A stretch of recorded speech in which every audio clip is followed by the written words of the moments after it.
Okay, y'all, sorry. I was late. I ate YouTube or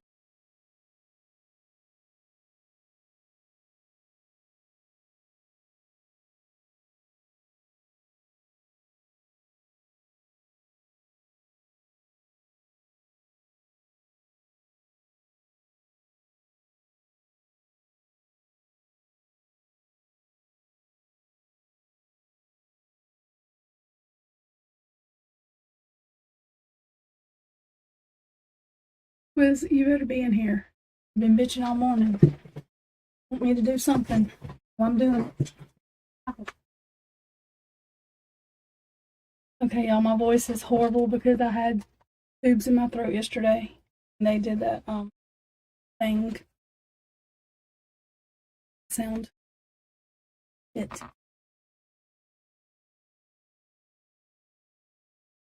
Here you go.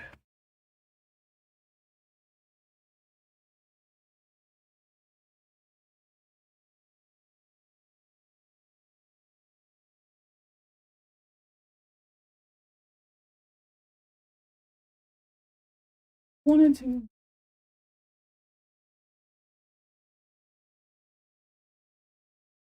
for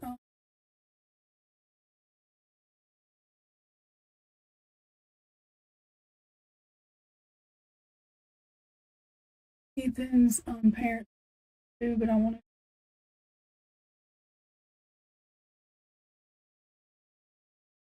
court thing.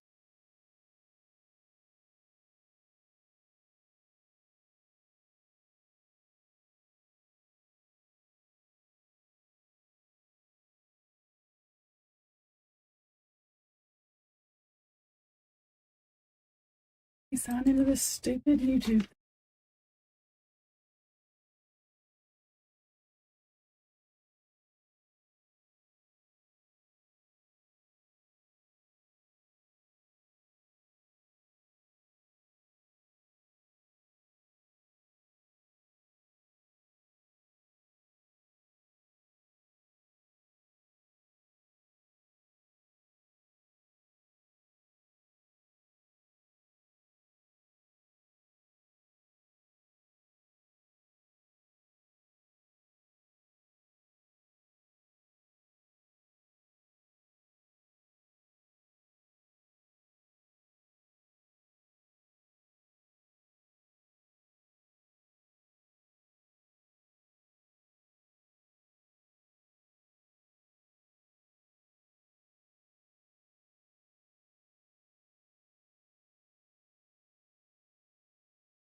Oh, the stupid volume wasn't working.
What do you mean you don't hear anything? Yes, you do hear something, Twiz. No one talking yet. Um, this is absolutely crazy to me. Because prosecution, instead of putting documents out that is disagreeing with the defense, saying that the police was lying, put documents out that say they went over the page limit. That doesn't, I don't know what does.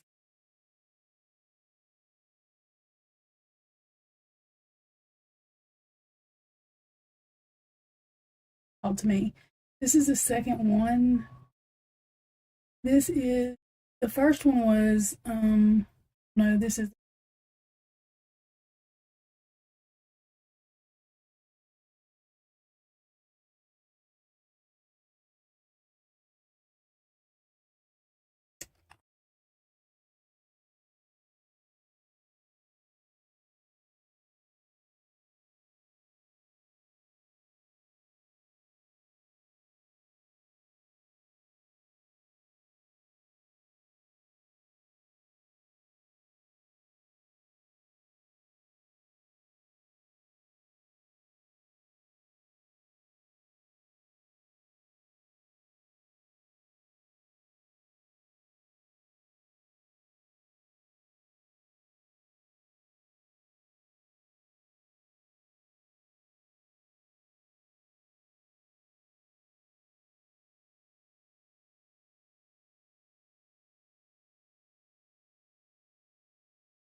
oh,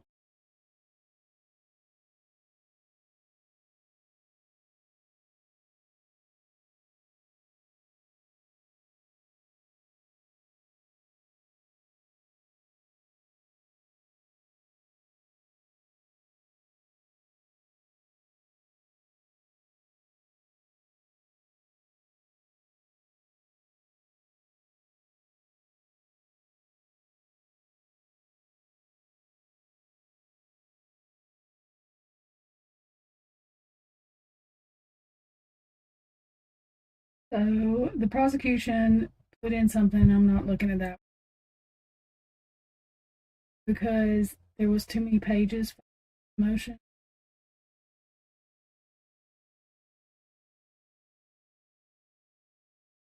But Judge Hippler does, this is about the IGG. No, this is not where the,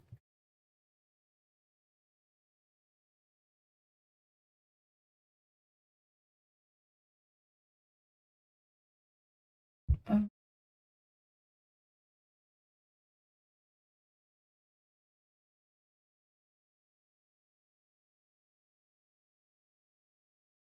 this is the first one that he said he would have granted the leave, which is permission.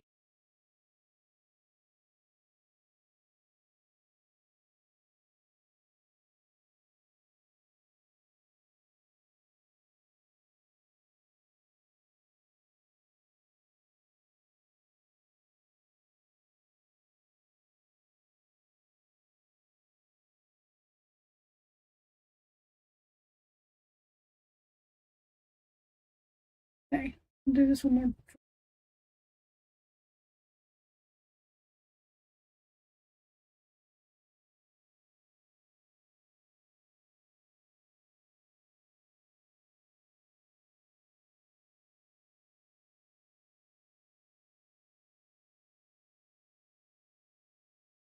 Sorry.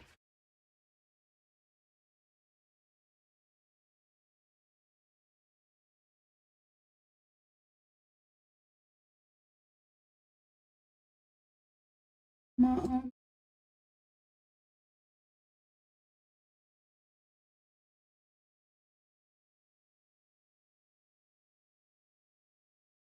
okay. This,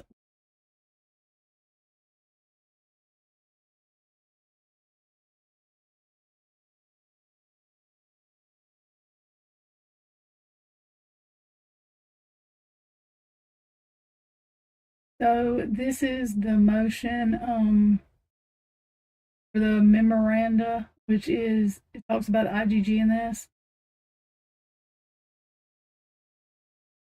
So before the court is the state's motion to strike defendant's memorandum in support of motion to suppress genetic information and memorandum in support of a Frank's hearing. The state aptly points out that both memoranda violate Rule 8.1 of the 4th Judicial District Local Rules, setting a 15-page limit on the memoranda in support of non-dispositive, I can't talk today, motion. So 37 pages and 33 pages. Respectfully, moreover, defendant did not seek leave of court to file over-length memoranda, which is contemplated by Local Rule 8.3. Given the brief and significance of the two motions at issue, the court declines to strike the memoranda. Had the defendant moved for leave to file over-length briefs, it would have been granted. So what he's saying is, this is too important just to strike. So the prosecution tried to get them to throw this motion out, because it was over the amount of pages. Not because they shouldn't, like, prove that they can use this IGG. Not to prove that law enforcement didn't lie. That's why the whole Frank's motion is. We filed too many pages. Saying, I'm not sure all the people that just think that the defense is just doing this for fun, that should be a real red flag, in my opinion. Not, but to me, it kind of is, when the only thing they're coming back and saying is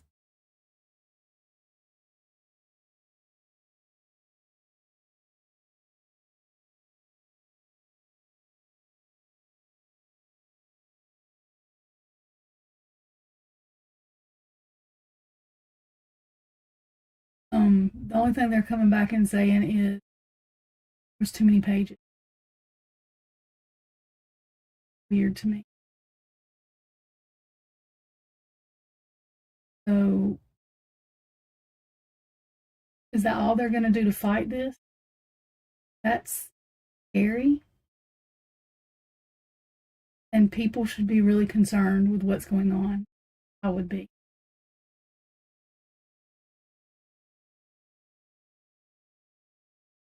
Literally.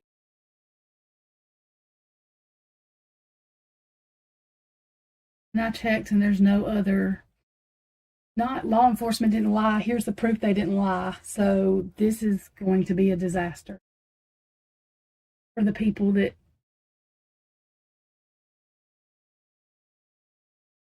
holler he's guilty. And it doesn't even matter. Like, he could still be guilty, and this stuff right here could have him walk. That's the importance of this that people's not realizing. I don't know if the man did it or not. It doesn't look like he did it, but I can't just go with there's no way he did it or was involved. But this stuff right here, how people walk that are guilty, which is scary and sad. And we have the prosecution, and this is the Attorney General's office now working with them. And they don't have a rebuttal. That's all the rebuttal. I'm not real sure. I don't know how this stuff works. I mean, the state could be stubborn and just refuse to drop the charges, but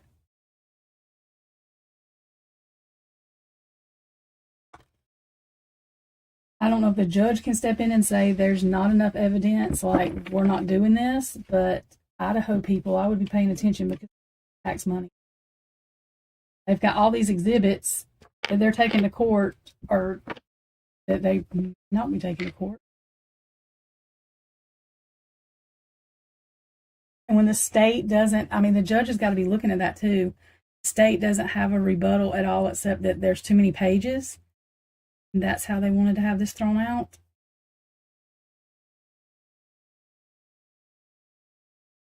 Maybe that's why.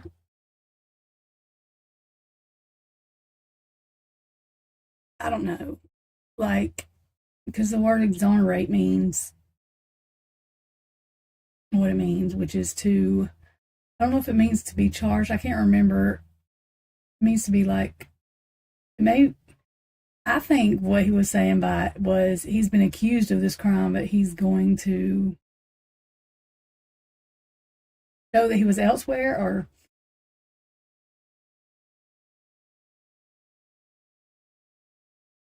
well, the state can't change their phone, and that was so stupid. The phone and car theory, that's the thing. They're stuck with that phone and car theory. So even if Brian wasn't with his phone, which I don't know how, unless there's literal pictures of him in the car going toward the park or whatever, then I mean that's irrelevant too. So, and people don't think about that. What if he knows what he did or what he was involved in, but he knows that he wasn't with his phone or his car? That too. But I think his rights have been violated, so I think that's going to be a big problem. I'm not looking at that, y'all.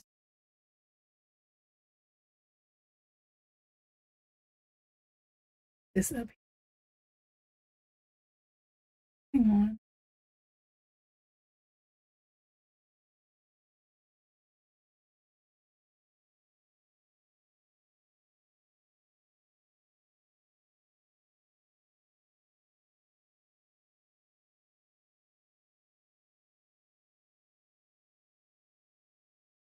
Well, thank you, Jeff. I knew it was something. I thought it was.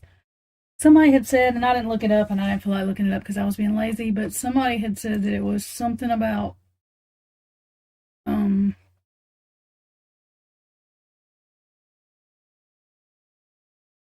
they get accused of it or they get prosecuted with it and then get off of it or something.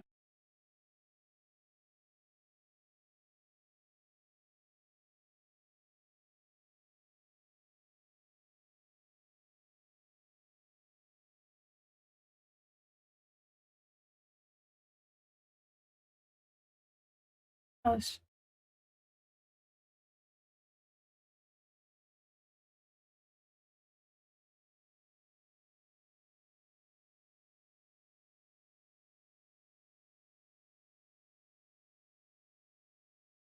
there.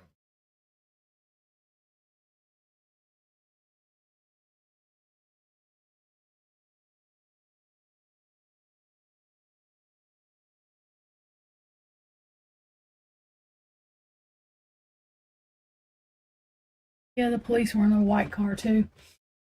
The undercover car, what the hell ever it was. So, but there is plenty of white launchers around there, and I don't even know.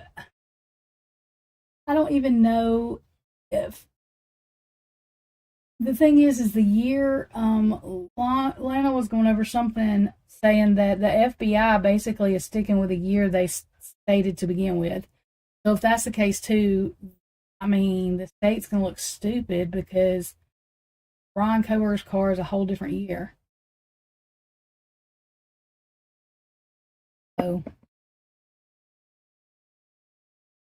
yeah, that's what I'm. Oh look, there's Twist. Um, That's what I'm saying. Yeah, they. I don't think they did change it. That's what I'm saying. I don't think the FBI is coming in to testify with the state because I think the state didn't want the FBI finish doing whatever so that they could say whatever. I don't see the FBI coming in and contradicting their own statements because that would be kind of stupid. So weird. But I don't understand what the state thought they were going to do. Like, I'm not sure what the hell the state thought that, or maybe Bill Thompson didn't know. I mean, I don't want to say that, but like the cops are the ones that investigated it. So if it was the cops that did it, but he would have to know now. That's just a mess. That's just a mess.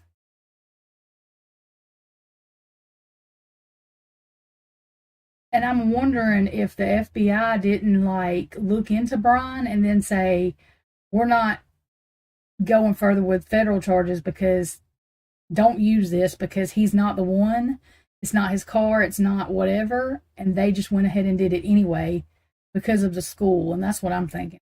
All alleged, I could be wrong, but that's the only thing I could piece together now that we're finding out the FBI didn't change the make of the car.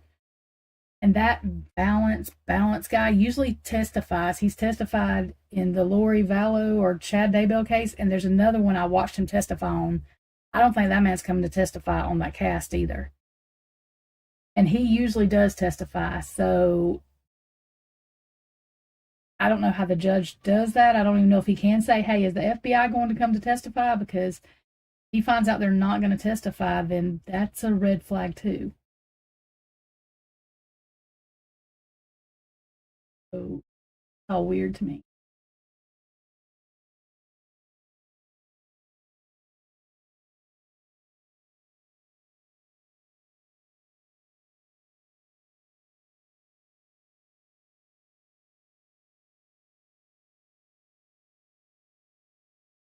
Yeah, and I didn't change my stuff, y'all, either. Earlier on, I think that's Meg's on Discord now, but a while ago I didn't change stupid chat to talk. I mean to live chat. On the phone though, it don't say live chat. It says call or something, or it was saying.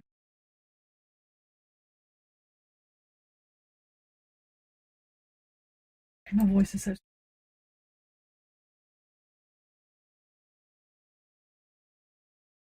Oh yeah, if you're in Discord, I tagged Christy and Heather in it. I don't know where the hell Heather is. Speaking of which, she must be asleep.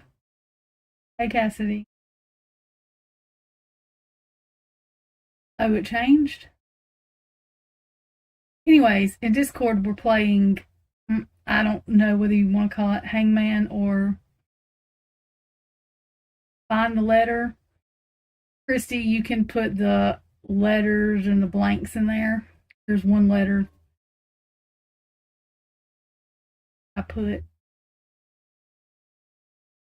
It's a J, and there's 6 letters.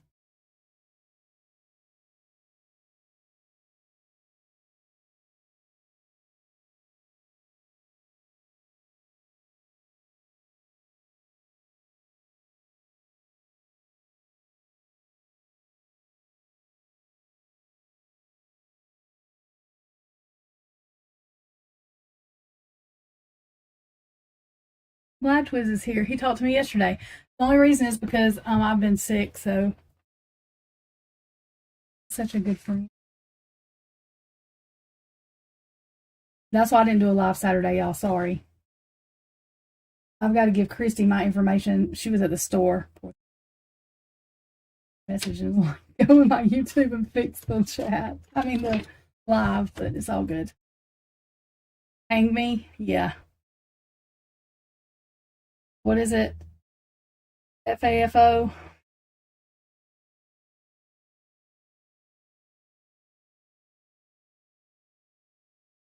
Maybe, I don't know. I just know one thing. Him being so quiet, and I know that he knows that whatever it can be held against him, but I'm just saying, him being so quiet has me wondering if I just don't know how the state could be this incompetent. And I just wonder if it's just meant for him not to be fully charged with it. It just makes me think that this is a setup for the way it is.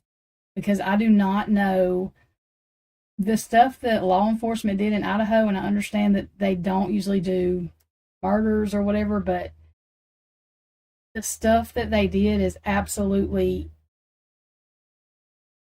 I mean, I don't even know, I don't have words for it. So, and Sloan Bella said that, and I mean, well, I don't know too many times she's been wrong, but she said that he didn't do it. He knows what happened, and he's the one that was supposed to take the fall for it, but not going to actually be charged with it. I don't know. That's all alleged too. I'm not saying that's the case. I'm just saying he's being very quiet to, I mean, I would not be taking the fall. Well, I mean, I still think he's in danger. I think the closer they get to people learning that they're a bunch of idiots and people's gonna clearly see that there's something ridiculous wrong with this case. Absolutely ridiculous. So I think that makes the people who are guilty nervous. So that's just my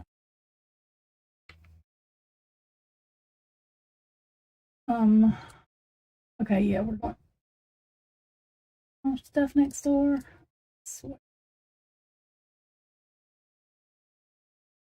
Well, and I just wonder too, is their video of Brian or at least going the opposite direction too. I just don't know how.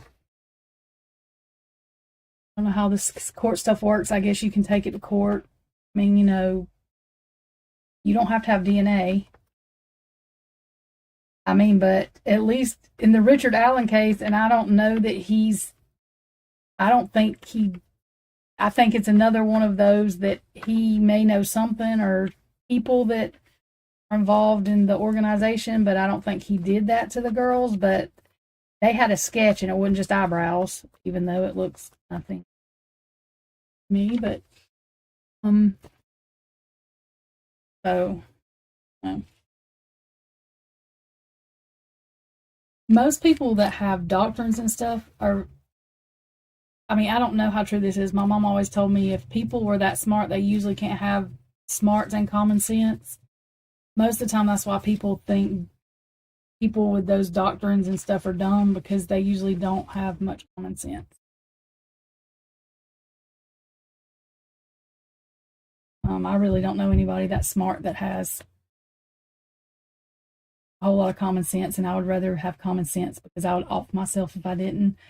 I'm good at not being a genius. I can't deal with no common sense like I can't. I have anger issues toward it, and I have to, yeah, I just cannot do it.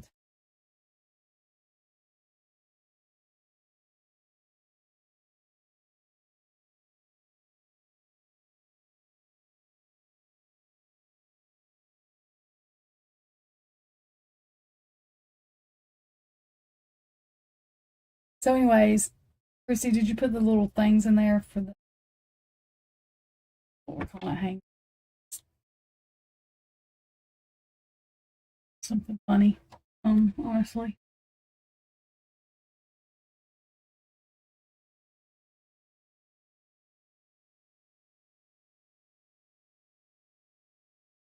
Okay, I was reading chat. Sorry.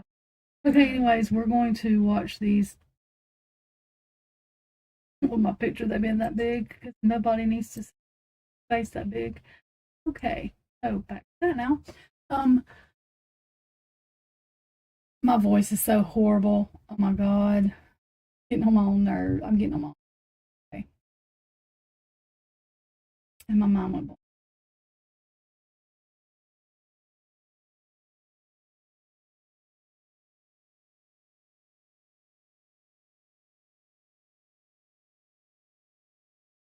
Because thank you for talking to me for the past 2 days.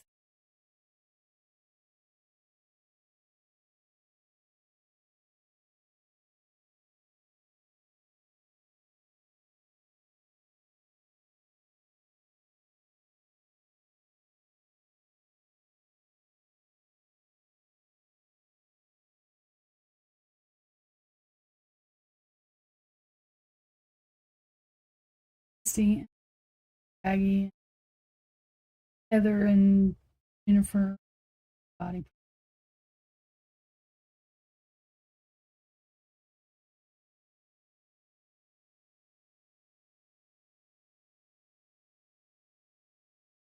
out in the last 2 days.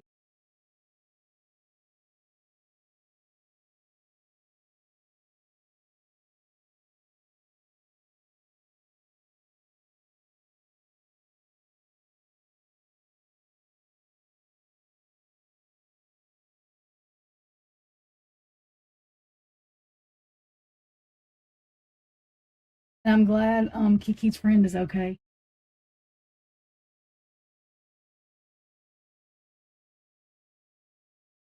Okay, this is what is that damn movie? That vampire movie all them teenagers went crazy over? I've never watched it. I think it's the guy that plays his wife. They have a podcast, whatever his name is. All them girls thought was hot, and I get it, but have a weird taste anyway. So, I can't remember his name or his wife's name, but anyways, they did. Watching this probably backwards, but I know that a lot of people have different opinions about Stacy Chapin. My humble opinion is that she is a grieving mom. Now, I do believe that tied into the frats and all that kind of stuff, there may be a spiritual battle that we don't see going on. I think a lot of Stacy's, the kids going back to the same school, is she was not going to let somebody that wanted to do something like this divert their life and make them have to change everything that they were doing. I mean, everybody has their own opinions about that, but ultimately the kids are of age. If they really didn't want to go back, then they would have said something. As far as them not going to court, I don't blame them. I don't think she's trying to just get over Ethan and push him away. This interview tells a lot. That's the wrong damage.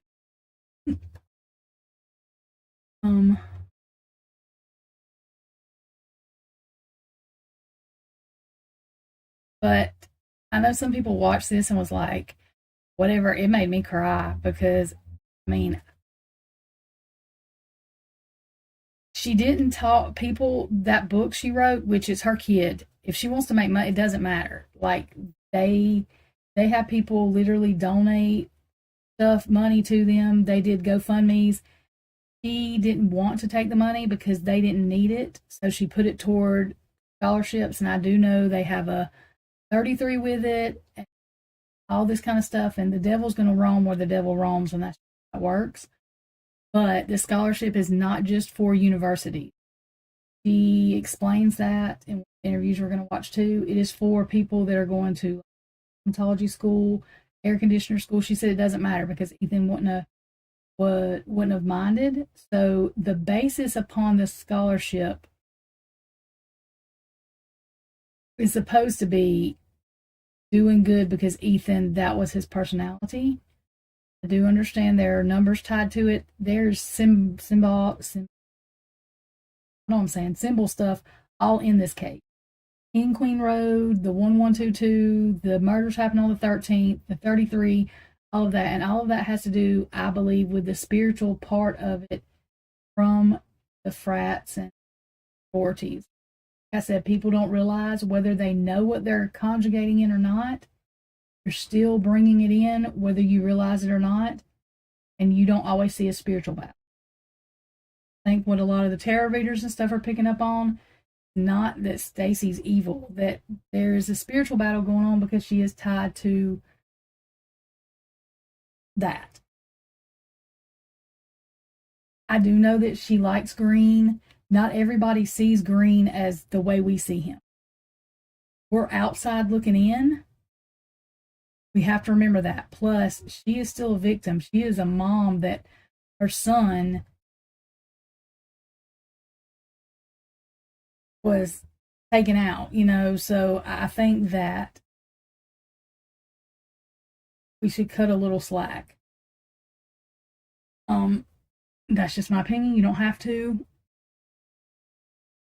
Like I said, a lot of people didn't really watch this interview. They were watching somebody go through it and say what they thought this woman was saying. And if you just watch it and watch it,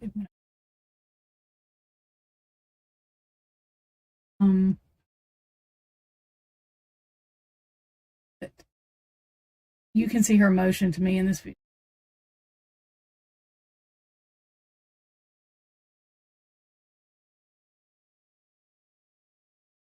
Anyway, I know we're going backwards, but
let me see.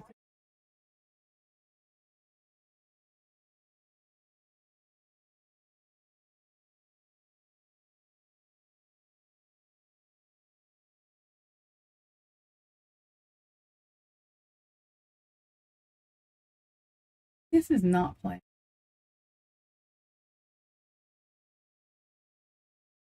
Sorry, y'all. Losing my.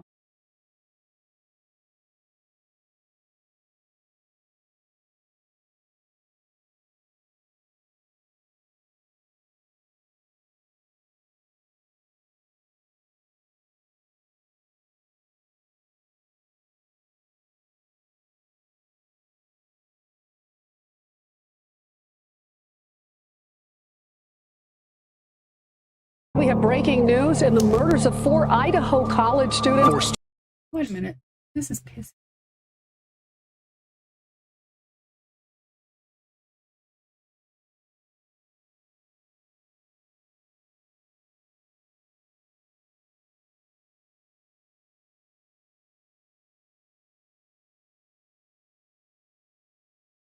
Oh, hang on one second. I'm going to.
All right, let me.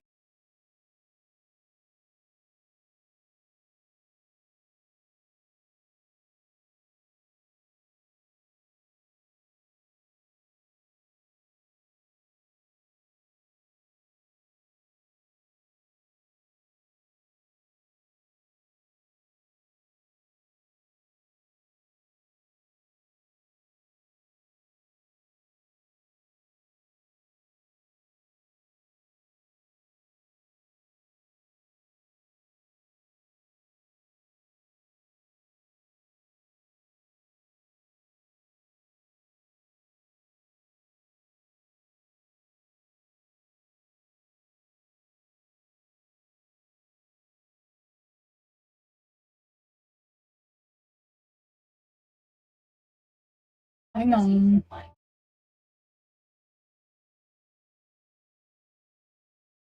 Oh my God. Sound on.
Here on your first ever podcast. First ever. What was Ethan like? He just was this incredible kid. He just had this warm personality. Triplets. Yep, they had each other. I was having a hard time understanding like his being, his spiritual self. Like, what do I do with this kid? My aunt called me and she goes, you know, this might sound funny. Literally just tuck him under your arm like a football and carry him with you. You know what I mean? She was like, until you have time to figure out what to do with him. Physically, I've literally walked grief. He was just the kid that was like one of the very, very best for his siblings. The analogy of the football. Is he still there today?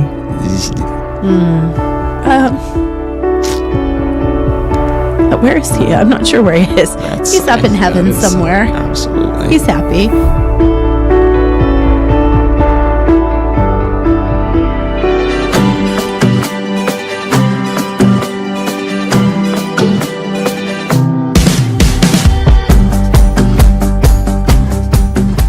Stacy, welcome to the Squeeze. Thank you. It's good to be here today. Oh my gosh, we are so excited to have you.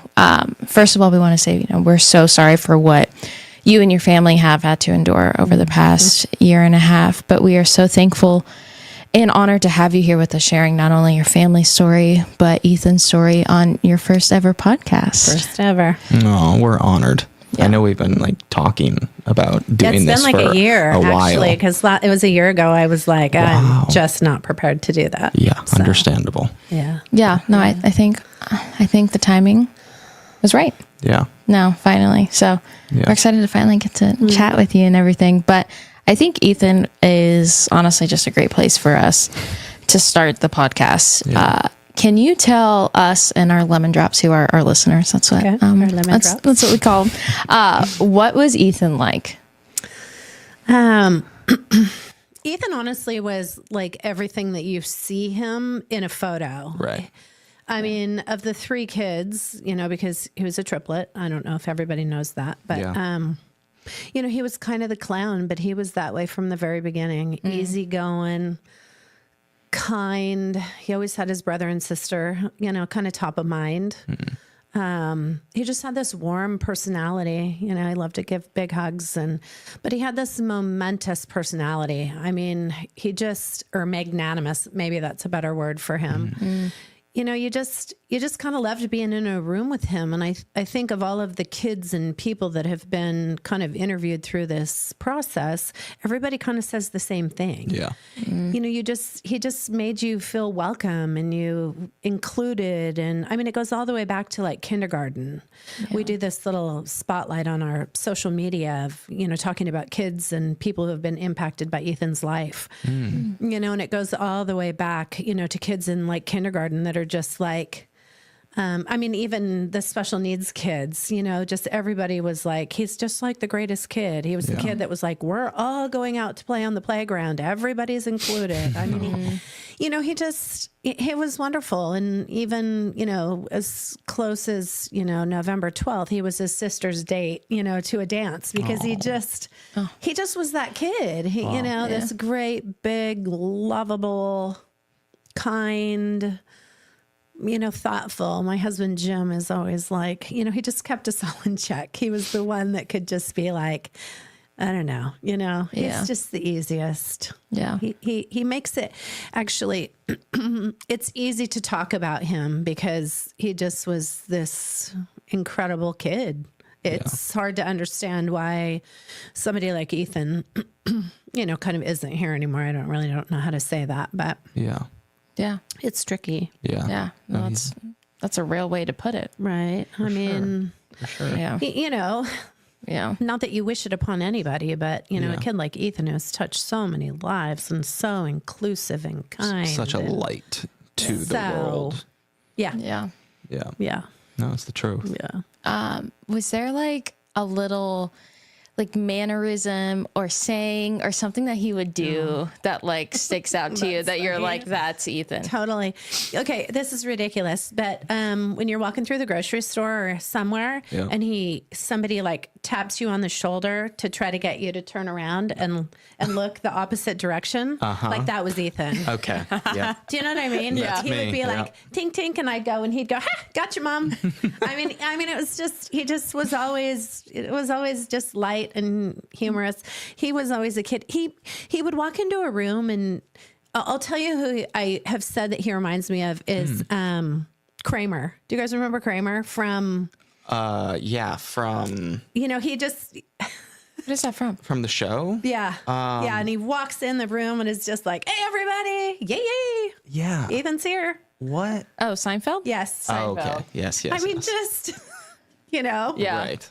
Something funny to say and That's so funny. just some little guttural funny sound. It just he just kept it real in life. yeah. Yeah. You know, it's a that good tap is so reminder, good. right? The tap. Yeah, Yeah. I try to do that one a lot. It rarely works, but it still brings me joy. Okay. It is. It's funny.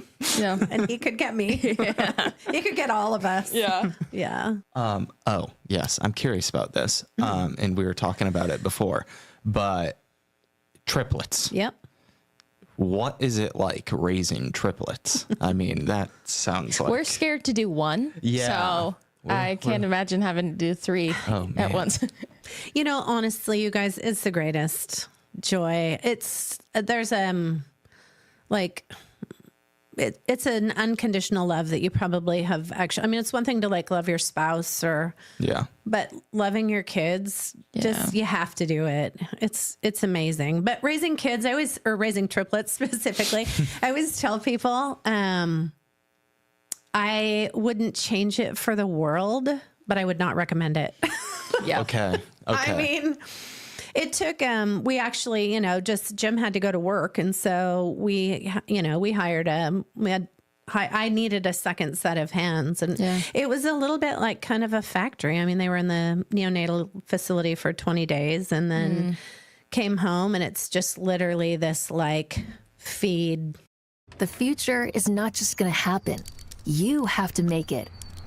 And if you want a successful sleep, change, feed, sleep, change thing that you just, it's kind of, but they were just such great kids, always going back. Yeah.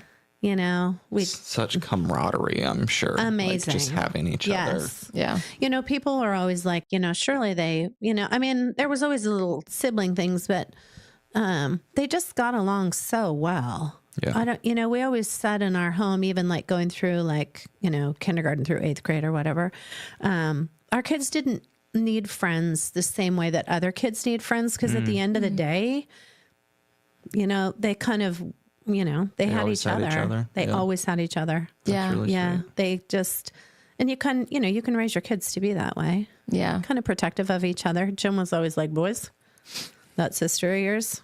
Yeah. You are love tasked with protecting her, you know. Did they do a good job? They were amazing, honestly. I mean, even when we sent him to college, it was like, you make sure she gets home safe. That's your only goal. Yeah. You know, you make sure your sister gets back to her. Did they want to go to the same school, or how did that, like, I feel like the twins or triplets that I know, they've all gone to different schools. Like, were they all like, we're sticking together? What was the draw? I don't think that it was a decision like that they sat around and we were like, okay, we're all going to go to school together. It was kind of a process of elimination.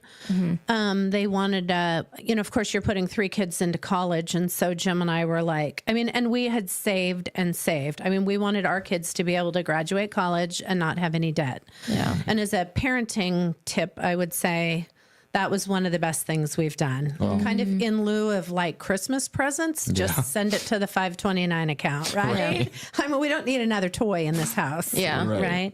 But it was kind of just a process of elimination. And so, you know, kind of private school was technically out. We would have loved for them to be a Gonzaga Bulldog. I'm not going to lie. But I mean, it wasn't realistic. And so, yeah, they wanted a Greek system, you know, and a public school, obviously. And they wanted to be kind of east of the mountains, closer to our Idaho home. Okay. So that was, you know, then you're at Washington State University, Idaho. They were accepted into Montana. You know, and then we just went and walked the campus. It just kind of happened naturally, I guess.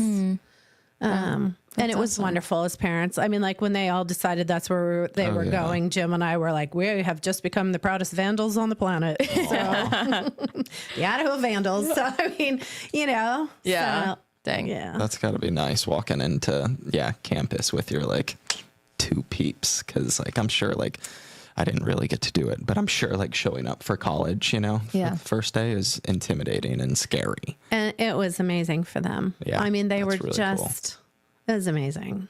I don't know. I mean, I feel so fortunate for the 20 years that we had with him. Yeah. There's nothing that we would go back and change. I mean, I'm sure we're going to get to some of that, but Yeah.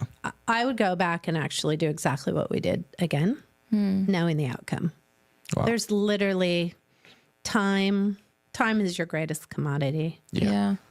you know? Amen. Wow. So That's awesome. When preparing for this interview, we've talked with you about the investigation, and you've said truthfully you don't know anything more than what the public knows, and that's just like the truth. Has that been difficult? You know, going through that, you know, just not knowing anything more than what the rest of the world does? I can honestly tell you, it doesn't bother me. It's not my job. My job is to mom Maisie and Hunter and get them through this thing. I'm not a lawyer. I'm not a detective. I'm not the FBI. I feel like the investigation was in very good hands, but it is true. We legitimately don't know any more than anybody else. The affidavit that was issued a very long time ago, which is, you know, is the same thing that we know. Wow. I mean, granted, our kids, you know, have some opinions and they have shared those with us, but you know, as far as true factual information, I know exactly what you know. Yeah. And that doesn't bother me. It doesn't change the outcome. Yeah. And that's the greatest thing that one of the greatest messages I feel like that we've done in handling this situation. Yeah. Nothing changes the outcome. We cannot bring Ethan back. Yeah. So you could spend a lot of time there. Or you can just realize that and figure out how to move forward. Yeah. Where, well, I mean, in full transparency, Lemon Drops a big reason also why we were trying to push this interview was, you know, to hopefully be able to talk more about, you know, about this circumstance. But where, just so we're all on the same page, where does the trial stand now? There isn't a trial date. Okay. They have requested, the prosecutors wanted it this summer, but the defense has asked for it to be next summer. So, you know, you're out as far as summer of 2025. Wow. And this took place November of 2022. Wow. So That would be almost 3 years. yes. Yeah. So we have a family friend who we he's a prosecutor in town. He's a kid I graduated with. And he's just somebody that allows us to check in kind of, regarding, the hearings and the things that go on.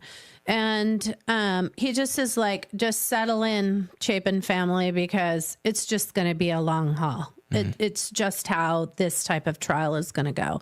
And you don't want mistakes made along the way. So we just have to be okay with it. Right. And it doesn't, again, the outcome is going to be the outcome, whether it's tomorrow or 3 years from now, right? Yeah. Yeah. We don't have any,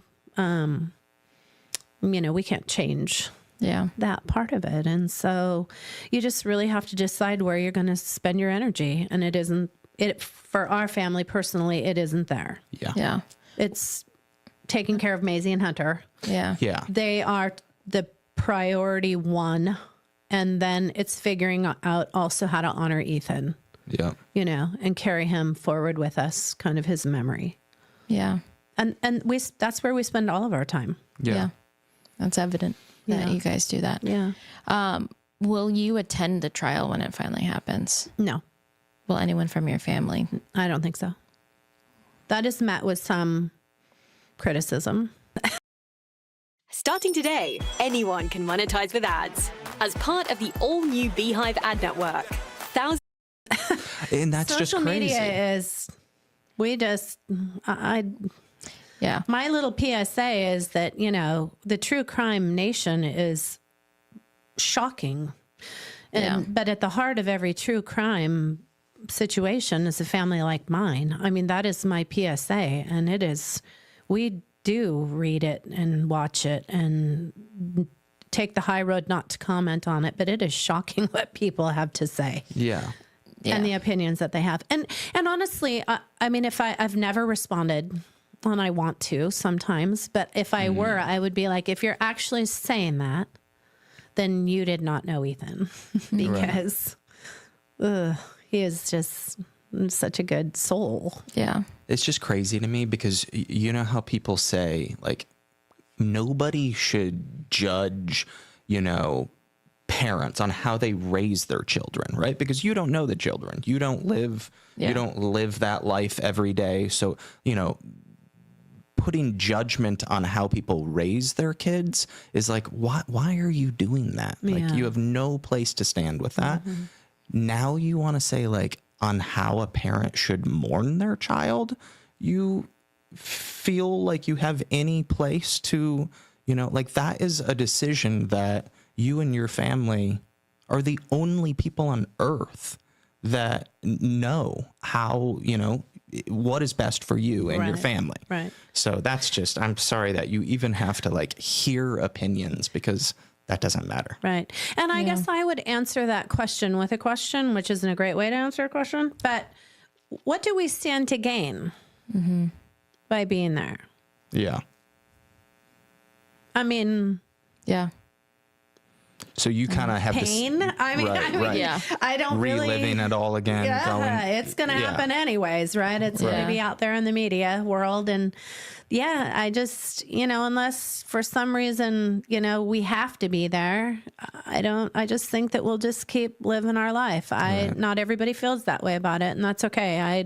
I just can't, as a mom, I guess, see where we would benefit, Right. where any good would come out of it.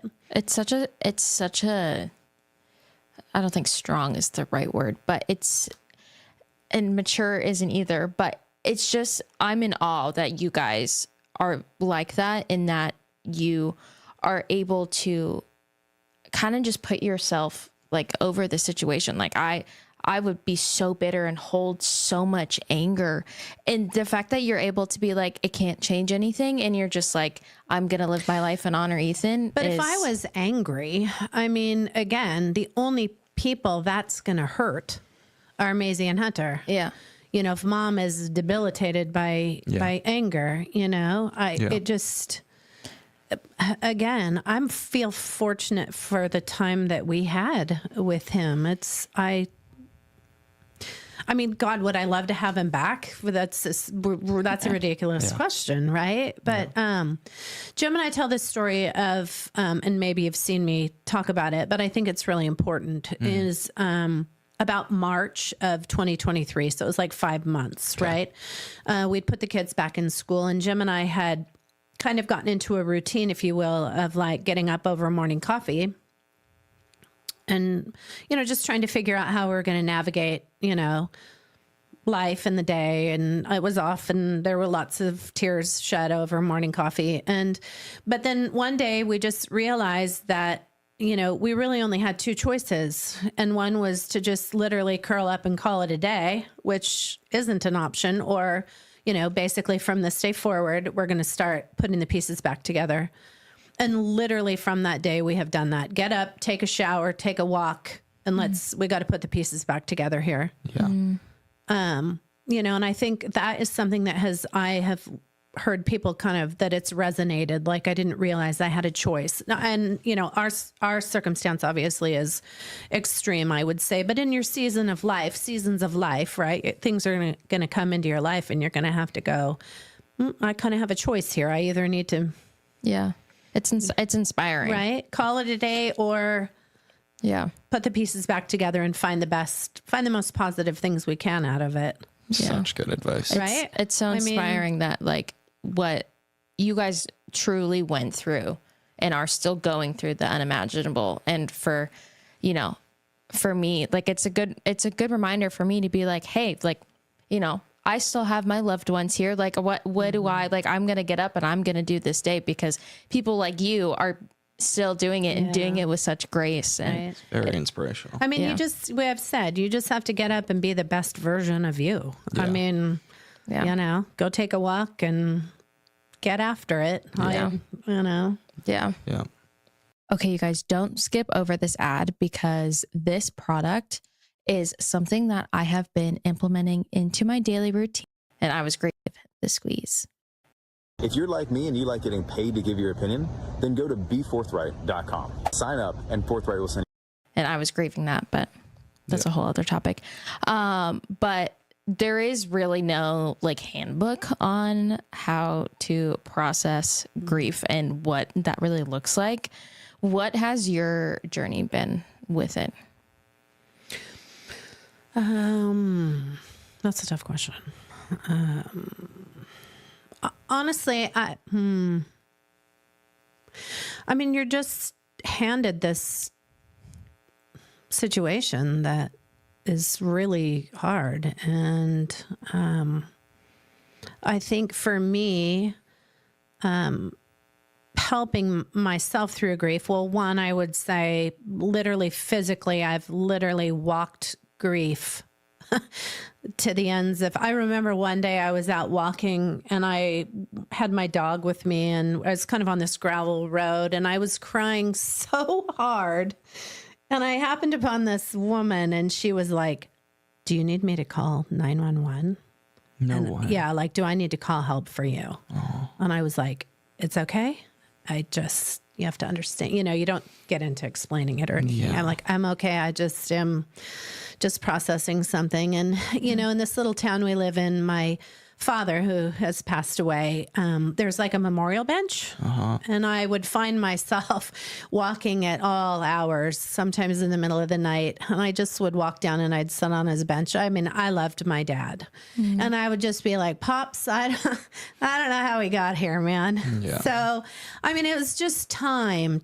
It's just figuring out where to put him, initially, and this was actually really good advice that, like just days after this thing had happened, I was having a hard time understanding, like, what do I do with Ethan? Right.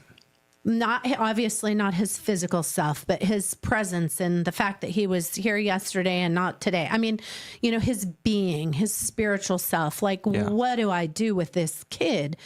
And my aunt called me, who had been a chaplain at Harborview, which is a big hospital up in Seattle, for years and years. And she goes, this might sound funny, but literally just tuck him under your arm like a football and carry him with you. You know what I mean? She was like, just tuck him with you under your arm and just carry him with you until you have time or the wherewithal to figure out what to do with him. And it was just really something for me that was very profound in the moment. I'm like, okay, I can actually do that. I'm just going to tuck him and carry him with me for right now. Wow. Just, and again, I think that can be anything that you're dealing with.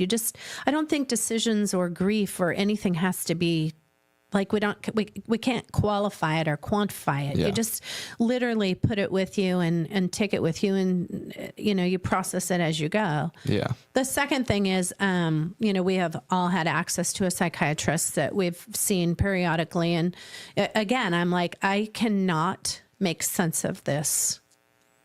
Like, it's terrible. Yeah. And she was like, okay, so do you have so this is an analogy, like I have a filing cabinet in my head, right? Yep. She's like, we're going to pull open that drawer and we're going to create a file, and you're going to literally label it things that I will never understand. And you're going to tuck this situation in that folder, and you're going to file it, and you're going to close the cabinet, not as a way to like make it go away or hide it, but just to put it there until you again have time to kind of process it. Yeah. It's safe.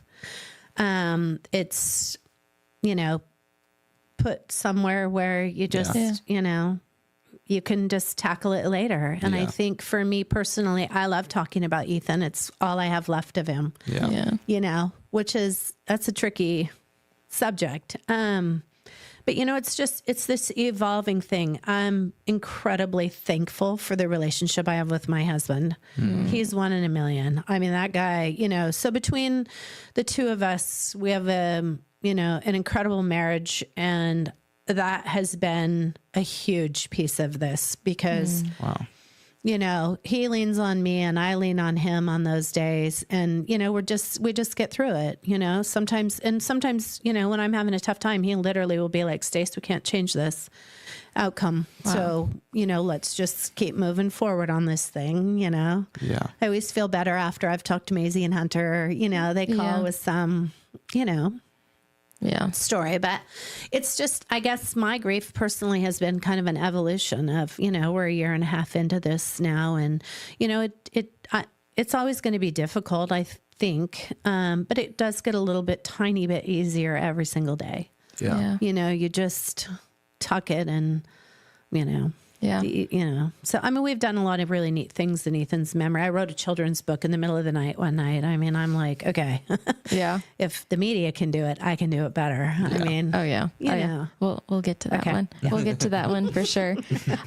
Did you guys find it as a family, I guess individuals and as a family, did you find it hard to process Ethan's death while the country was just so heavily involved? Like we were talking earlier, and then I was thinking of your other kids. Like I couldn't open a social media app without stuff from this being on there. So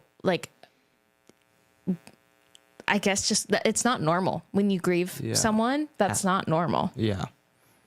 And then you have to do it in, with a nation of people who have an opinion about it. Yeah, it's something else. It's been, so I remember one night, just one evening, you just had to shut it off. I'm not on Reddit and I'm not on TikTok. Yeah. We actually had to we have actually a full-time media consultant who, I mean, you guys probably know more about that. Like she has our name.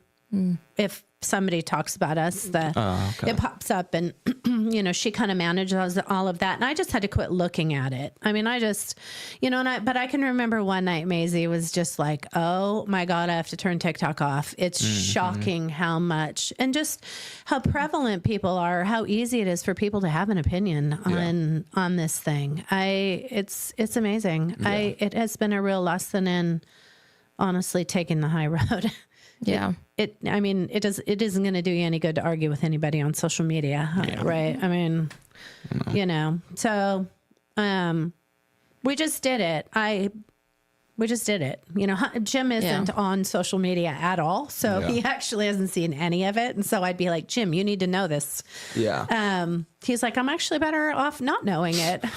Right. Right. I mean, but it's shocking. And we think probably as we get closer to the trial that it's all going to come back. right? Like it's going to just be the same, you know, start every night. talking about but it, we yeah. would sit and watch the local news, kind of, you know, what they had to say about it. But we also had people embedded, you know, you know, all of the police and everybody, you know, they would call and, you know, I mean, we were well informed, I guess. Yeah. You know, regarding, you know, whatever was going on. But Yeah.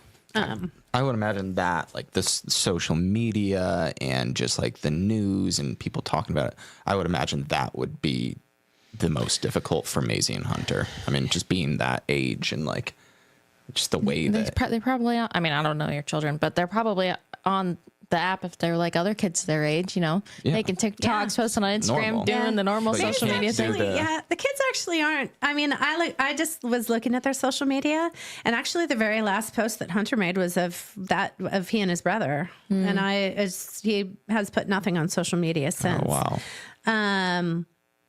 And Maze is kind of the same. It's just, you know, they're conscientious kids, and you know, but, you know, like, and I know we're going to talk about putting them back in school, but that was really a safe place for them. You know, it was funny because we'd moved during COVID from our family home. Okay. And because, I mean, our kids were going to college and it was kind of anyways. And that's where the media went because they were able to dig up our old address and the poor woman who bought our home.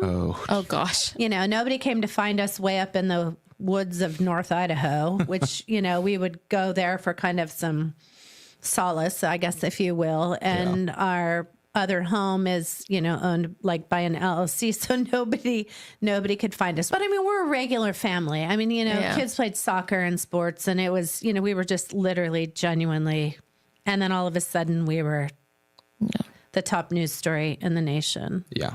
And still potentially, you know, if things come up, still is. Yeah. I don't know. You just have to talk your kids through it. Yeah. Yeah. Like anything. Lots of communication helps. Yeah, I'm sure. You know. Yeah, I mean, talking about the school of it all, I know that's been one of the bigger comments and opinions was putting Maisie and Hunter back in the same school that Ethan went to. Yeah. Was it ever an option for them not to? No. We just had to go back and finish what we started. Yeah. I mean, you kind of hate to go there, but there's Ethan. That's exactly what he would have wanted. Yeah. I mean, he was just the kid that was like one of the very, very best for his siblings. And so, you know, 60 days had gone by, you know, not that you're thinking about it during that time, but in hindsight, when we reflect on that, you know, when we got to about, you know, 45 days, or I don't know when it was exactly. And, you know, I'm telling the kids again, you know, put your dishes in the dishwasher and start, you know, put your laundry away. You know, I think that they were like, okay, you know, I mean, sitting around staring at one another wasn't getting us anywhere. Yeah. You know, you got college kids who have to go back and, you know, kind of just pick up the pieces and finish where they started. Yeah. They have incredible friendships. We knew we had the support of the community and the university. And I mean, even, you know, we had to have really serious conversations about, I mean, they're 20. So it was like, you can't go back and drink this thing away. You can't go back and whatever, sleep, eat, drug, sex. I mean, you know, whatever. You have to understand, you can't just, you know, that isn't going to get you anywhere. And so, you know, we had lots of things in place to ensure their success. Wow. And so, you know, we let them take a little bit lighter class load. And with all of the support system. So the greatest thing, so when we made that decision, of course, the mom and me was like, oh, I'm going to move to Moscow, right? I told the kids, I'm like, guess what, kids? I'm going to move to Moscow with you. Right. You won't even know I'm there. they're like, sure, Mom. Maisie was like, that's a little excessive. You know, as much as I say you won't know that I would be there, I totally would be that mom that would be like, as they're walking out of science class or whatever. Hi, Maisie. So what Jim and I agreed to do for the whole semester was to go every other weekend. Okay.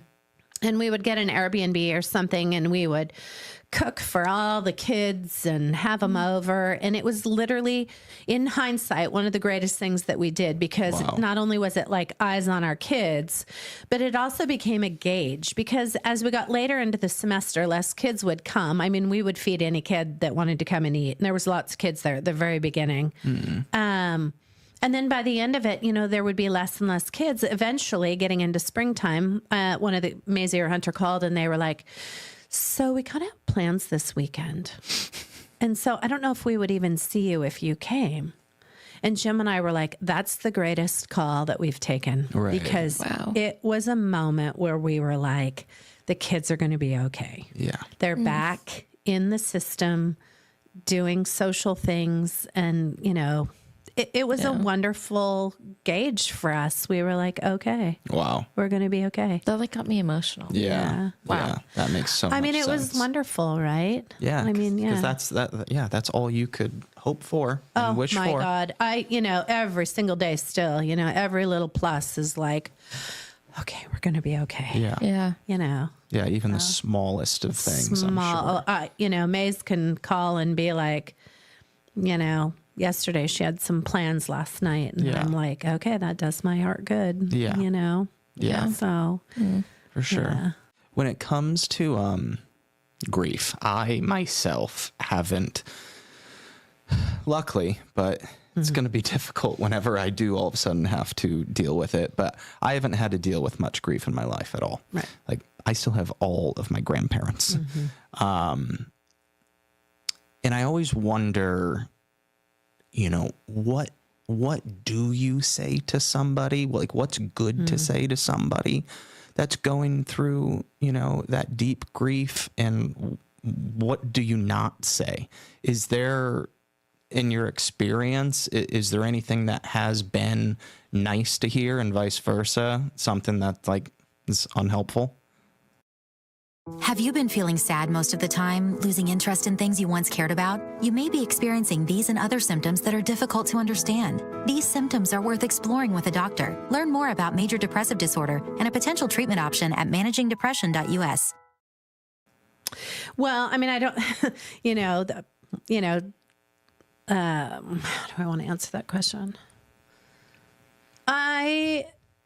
There's a couple different things I want to say. I don't know that I have a specific answer for that. I mean, you know, people make a funny comment and don't realize, like, I'm even conscientious of the word die. Like, oh my God, I would die, right? Right. I mean, you don't realize how many times you say that until that word becomes this little trigger. Means something. Yeah. And so I think people are a little bit conscientious about what they say kind of in front of us. I do think that there's a lot of people who are like, well, I can't complain to you because literally my complaint is literally nothing. Yeah. But the fact of the matter is that, I mean, you know, but that's also life. I mean, say and talk and do the things that are important to you, because we still care as much as we did before. We just have been through this incredibly difficult thing. The study of people has been interesting through this. Like, Jim and I often talk about people that we can feel them. There is a sense of people who just show up and you're like, I can feel their genuine love or support of our family. It's incredible. Yeah. And so I think that's a big piece of it, is just being genuine. And sometimes, I mean, like my best friend who, I mean, I would be lost without her, to be honest, but she just doesn't even ask questions. She just shows up and does it. Just there. Just show up. Just, and that would be another piece of advice. It's just literally just show up. Yeah. I mean, the night that we, rolled in with our kids to our Lacona home, which is where like the services and stuff were held, my husband and I bought a house that was more of a, empty nester house. It wasn't ever meant to, have all of our kids come back and stay. Our Idaho home was always going to be that. And we got home that night and Suze had rolled in and of course bought every blanket at Bed Bath and Beyond or whatever, and inflatable beds and, sheets and pillows and, and that was one of the greatest things, honestly, was being able to tuck our kids in that night, instead of throwing them on the floor in a sleeping bag. She just knew. She just thought for a minute about, and kind of created a meal train or whatever, which in hindsight was probably great, because the last thing you think about is, what are we going to eat for dinner tonight? I mean, it's, so a lot of it is just showing up, Totally. Yeah. We were given some really good advice too about don't ever let Ethan be like the elephant in the room. So, again, talking to a counselor, she was like, I think a lot of people, especially when we, had first seen them, post incident. Yeah. I think they were kind of afraid to bring it up. Yeah. Yeah. And so you have to say, it's okay to talk about Ethan. I mean, it's okay to ask us questions if you have them, or, let's just throw this out on the table.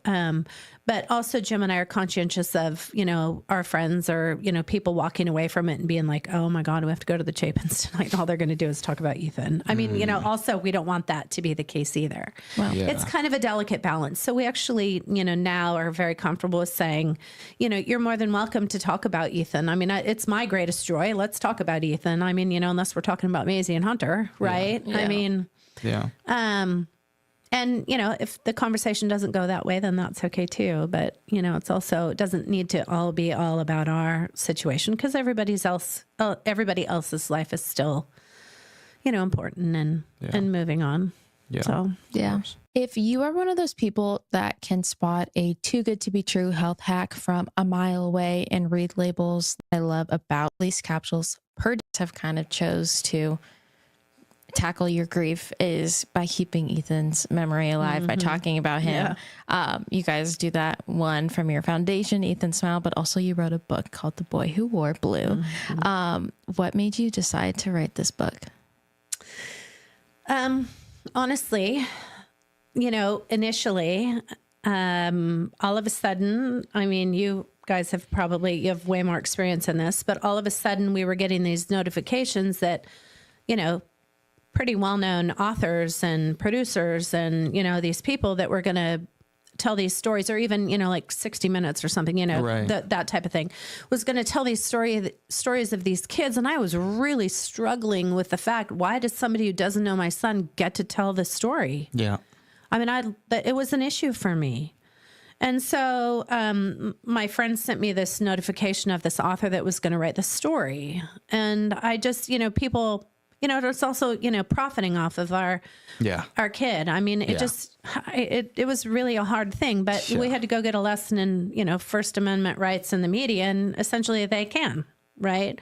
So we really had to process that for a while. But anyways, it was like, if they can do it, I can do it better. And I have a story to tell about this kid, because he was incredible and the world needs to know. I mean, I have often said, if I can touch as many lives in my lifetime as he touched in 20 years, the world will be a better place. I mean, he just was that kind of kid.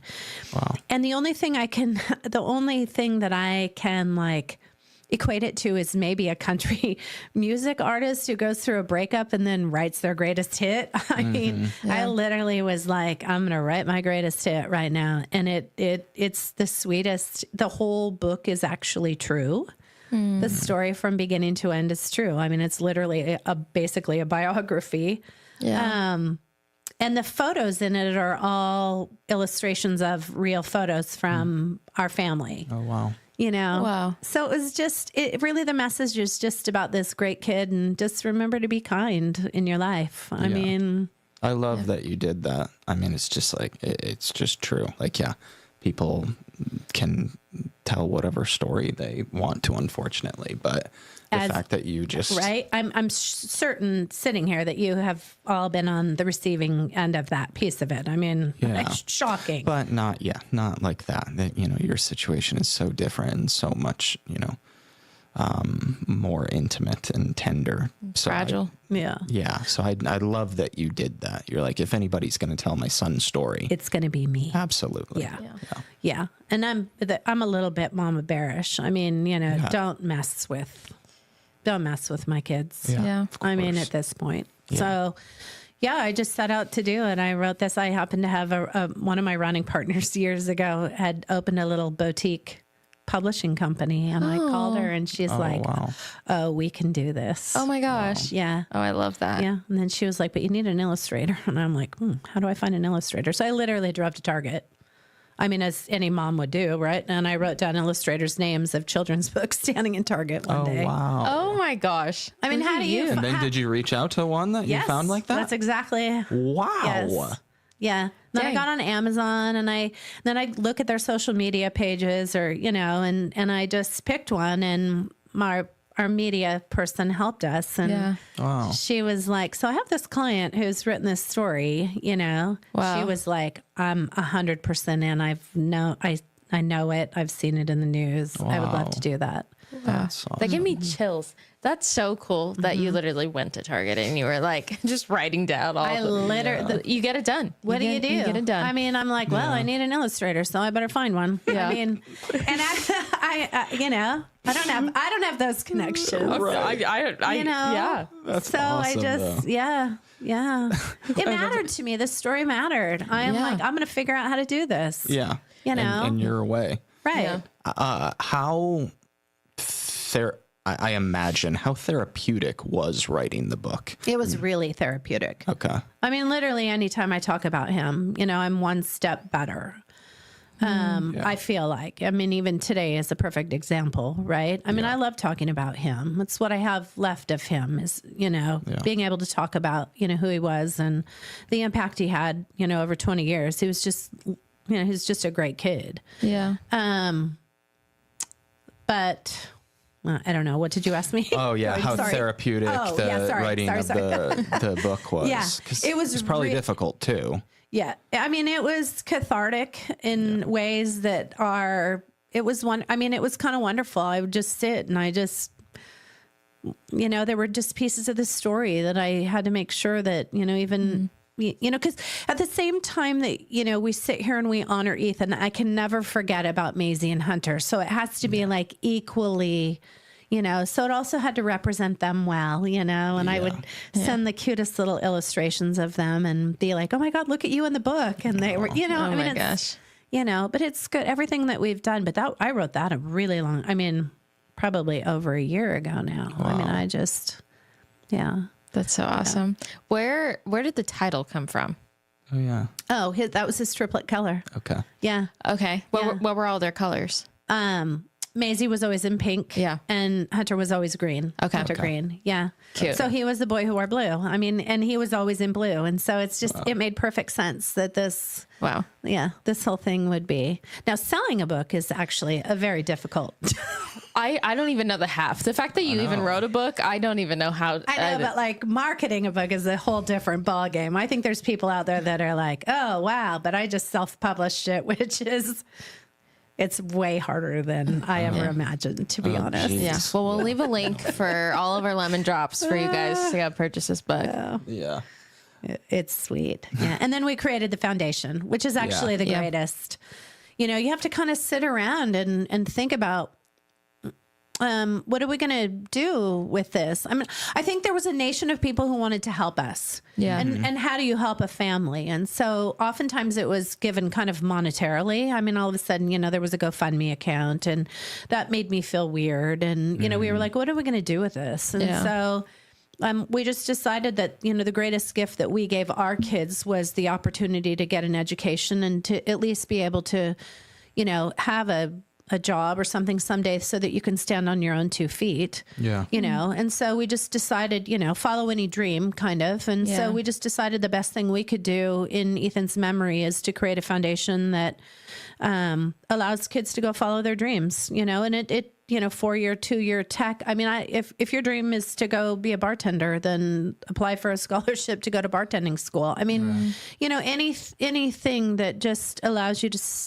stand on your own 2 feet and, you know, make a better life for yourself. I mean, that's the goal of parenting, right? Yeah. That's really special that you guys are doing that. To give your kids. So, Yeah, it's a registered, 501c3, and That's awesome. Amazing. yeah, we're about to give our first round of scholarships here coming up, so it should be fun. That's exciting. Yeah. Oh my gosh. That's Dang. really cool that you guys are doing I know. that. I'm determined to scholarship everybody, but I love it. it doesn't know. necessarily work that way. I know. You have to make some good investment. tough part. Yeah. Decisions and There doesn't need to be an answer to this, but would you say there's any misconceptions about Ethan or your family that you would like to address? We spent a lot of time together. We took some amazing trips together. We're fortunate for time that we had. Yeah. I gave up my career to be a stay-at-home mom. And it's genuinely exactly what you see. I mean, we don't have any ill-conceived, I don't, I just, the misconceptions are only what people can say behind social media. Right. Yeah. And I can't control. Yeah. You quickly learn that you can't control Yeah. that piece of it. And so you just have to, Yeah. whatever. Because it always comes. I mean, from I rest somebody. easy, let's be honest, because there aren't any, misconceptions that, or whatever. Yeah. It is just what it is. Yeah. If there is one thing that you hope people take away from Ethan's story and from your family's story as a whole, what would that be? I mean, it would have to go back to talking about the lessons of grief, that you have a choice to get up and be, put your best foot forward, if you will, and be the best version of yourself. You have a choice. It's not an easy one. You have to rely on the people that are there to kind of support you through it. Yeah. It's just, it is what it is. We cannot change the outcome. We cannot. Yeah. And so, but I still have to be the very best person to my family and my kids and wife to my husband. And, we're kind of reevaluating what our family now looks like. It looks a little bit different, but we're still great. And, we'll get back to, Jim and I were super excited to be like empty nesters. In fact, I've told this story. Parents' weekend of the kids' sophomore year was November 6th. Oh. Parents' weekend. Oh, wow. 1 week before. 1 week. And it was literally the greatest weekend ever for us. Like Jim and I rolled into town and we loved these young adults that these kids were becoming. Yeah.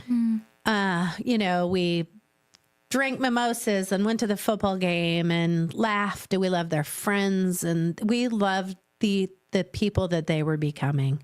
Yeah. And Sunday morning when we drove out of town, it's really a moment for us that we have reflected on a lot. As we drove out of town that morning for the first time ever, Jim and I were like, we're damn proud of what we've created. Yeah. Literally 20 years of blood, sweat, and tears raising these kids. Yeah. And we've kind of done it. Not that we were done parenting, but we've kind of done it. Yeah. We worked hard to raise really great kids. And it was kind of the first time that we were like, we high-fived each other in the car. I mean, we were like, what an incredible moment. It was kind of euphoric. Yeah. And I've said, I hope that all parents at some point in their life, either current or, future parents, that you have a moment in your life where you're like, okay, I'm pretty damn proud of what we've done here. Yeah. And we did it. And That's so awesome. it lasted 7 days. It's 7 days. Yeah. Because we were like, okay, well, I think, they have each other. Yeah. They'll always have each other. Yeah. Yeah. So, that lasted 7 days. And during that 7 days, I think Jim and I were like, I think we can start planning our future. I think we can plan a trip somewhere, let's go spend our life together. I mean, and so, it was 7 days. You guys are just amazing parents, though. It's like you can just like feel it, and I don't know. It's just like That's literally how I've literally felt. Like, not that you need any validation or to hear any of this from us, but like what you and your husband have done, and you specifically as a mom, like getting to hear the way you talk about your kids, the way you've decided to go about life after losing one of your children. It's just like, I've gotten chills so many times, and I have chills right now. Just the kind of mom that you are is just so awesome. And like, I hope to be, half the mom that you are truly. And I'm not just saying that. It's just kind of crazy. Like, these kids got lucky that they had you. Oh, it's funny. I told you, I was telling you earlier that I gave a speech at the University of Idaho this week. And I literally, part of that was like, our kids have no idea that they hit the jackpot for a family. Yeah. I mean, and the funny thing is that prior to losing Ethan, I don't know. I mean, I'm too humble to have ever admitted it, because you just do what you do. Right.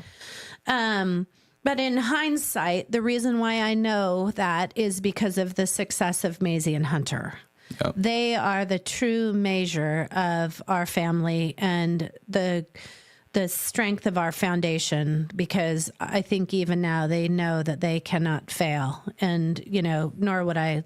I mean, I'm not talking about menial things. You have to let your kids kind of figure it out. I mean, decisions have consequences, right? Yeah. Growing up, you have to let your kids do some of that stuff. But in this specific scenario, I will go to the ends of the earth to ensure that Maisie and Hunter get the very best that this life has to offer them. They deserve it. Yeah. They literally deserve.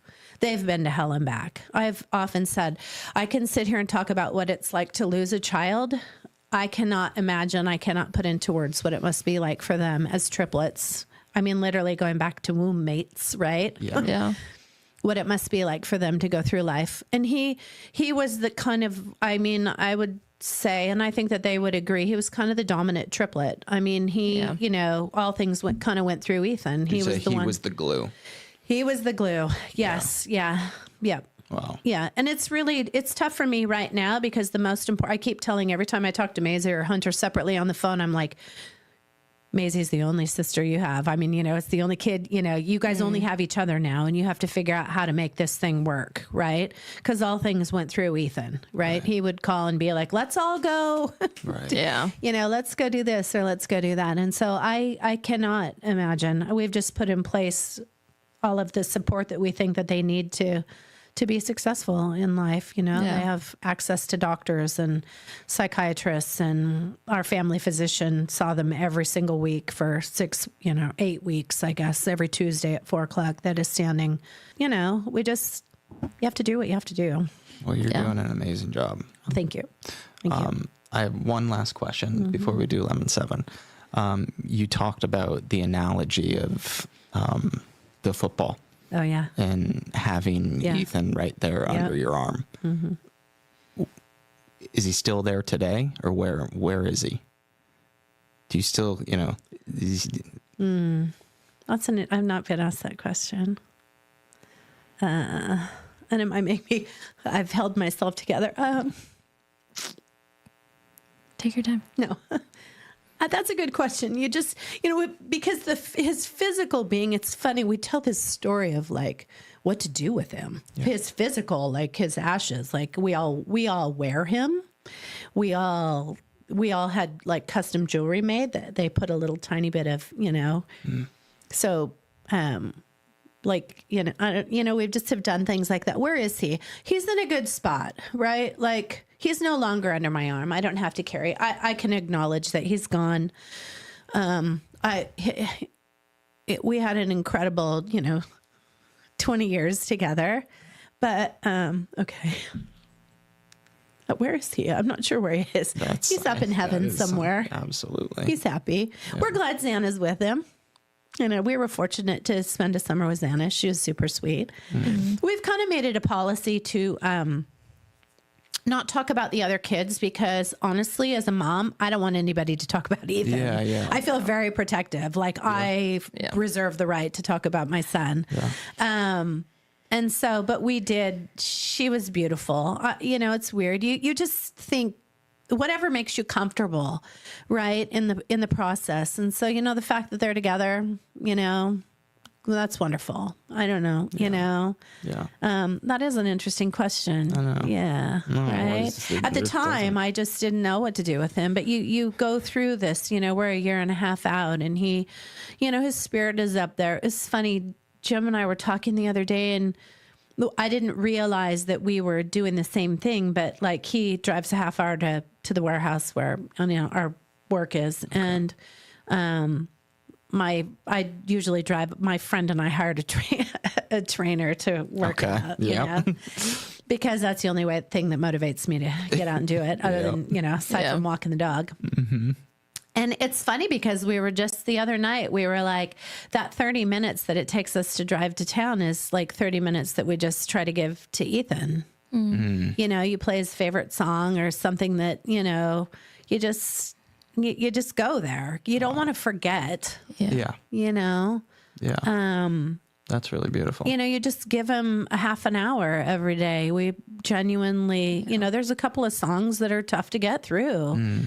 You know, but you don't want to forget him. I don't want to ever forget that he was, you know, such a huge part of our life, but it dims a little bit. And that scares me a little bit. I don't ever want his light to, you know, go out. But so you just look for little things that, you know, try to make you feel better. You know, I think it makes us all feel better that he's, you know, somewhere with Xana drinking a Bud Light Lime somewhere, because that was his, you know. I mean, you know, you just hang on to those things. Yeah. You know. Yeah. I don't know. His spirit is up there. Oh yeah. Kenny Chesney just came out with that. This is if I had a song. I have 2 of them actually, because that's one of your 7 questions. Yeah, that's going to be there. That's going to be. Do you want me to wait? I mean, we can just jump right into it. Let's jump into 11-7. Our 11-7. You can rapid fire. You can explain whatever you feel for these questions. Number 1 is, what movie or song title best describes your mental health today? Movie. So it's funny because we are given these ahead of time, and I told Jim we took this long walk one day, and I brought the questions with me, and we talked about it. So I would have to say The Martian. Do you remember with Matt Damon? Yes, like he of course. literally is like thrust into this place all by himself, and he has to just learn to live again. And you just have to figure it out. You just literally have to take whatever resources that you have and start again, start your life again. Right. I mean, to me, that was, you know, that made sense in my mind. So that was the movie that I came up with. That makes total sense. Right. Yeah. But Kenny Chesney just came out with his new album. I don't know if you've heard it. Haven't yet. No. You're going to have to listen to this song. So the very last song on the track is called Wherever You Are. Okay. And so the lyrics say, you're not gone, just out of sight. Wherever you are, you're here with me tonight. And it is about losing somebody. And but every single word of that song. And it's literally talks about your incredible personality made us all better people. And that is Ethan. Yeah. Like we all agree he made all of us better. Yeah. Is the way he looked at life. Yeah. You know, so. That's great. Okay. Number 2. Do you want me to jump back into 2? Because I read your question. Oh, you did read my question. We normally do he's the odds and I'm the evens, but I did. Wow, you stole my question. I did steal his question. Well, I'll get us back on track. Okay. Number 2 is, how open are you with the people in your life when struggling? I'm not. Yeah. Okay. At all. Neither am I. I don't want anybody to know. Yeah. I mean, my husband knows if I'm struggling. He can pretty much look at me, but I don't know. It feels burdensome. I don't want to burden anybody with my, you know, even under the worst of circumstances, right? I'll figure it out. Yeah. No, you will. And it's interesting because Maisie and Hunter, watching them figure this thing out, he's had some pretty extensive, and he needed it. He needed to go through and talk to somebody pretty seriously, which doesn't surprise us. And then there's Maisie, who's like, I'll figure out how to get through this on my own. Mm-hmm. You know, I'm just going to get this thing out. It is what it is. And I'm like, I wonder who that sounds like. Yeah. Where'd you get that from? I wonder who that reminds me of. That apple doesn't fall far from the tree. Yeah. That is funny. I love if that's good or not. She's like, I'm just going to figure out how to get through this. No. Yeah. Well, everybody's journey is different. It is. All right. Number 3. Oh, we talked about this one. If you could only follow 3 social media accounts, what would they be and why? Literally, it would be some animal. Different animal somebody accounts. raising a little baby pig or a raccoon. I kind of want a pet raccoon. Have you seen those? People have like pet Really? raccoons. Can't they be nasty? Well, I think so, but if you follow those little social media accounts, There's cute, sweet ones. I guess, yeah. We just learned about seals sneezing. Seals sneezing. Oh. From a Sneeze? previous guest. Yes. I didn't know that. cute. And then it just popped up on my social media the other day because the phones are listening. Yeah. No. Have you seen the videos. otters holding hands so that they don't yeah. drift apart? They're so cute. Really? Right? Or Oh, no. Yeah, they hold hands or they hook. I don't think I know that was why, but I have seen them hold hands. Oh, yeah. To they like say keep it's- them together? Yeah, so that they don't drift apart at night. We don't deserve Listen, it. anything that is any little animal. Yeah. Love that. Yeah. That's it for you. Number 4 is, what is your favorite form of self-care? Spectrum abre cada día una puerta a posibilidades sin límites. Con Spectrum, tus juegos te transportan a otro universo. Y con las velocidades de Internet más confiables, haz streaming estés donde estés. Cambia tu Spectrum Internet Advantage.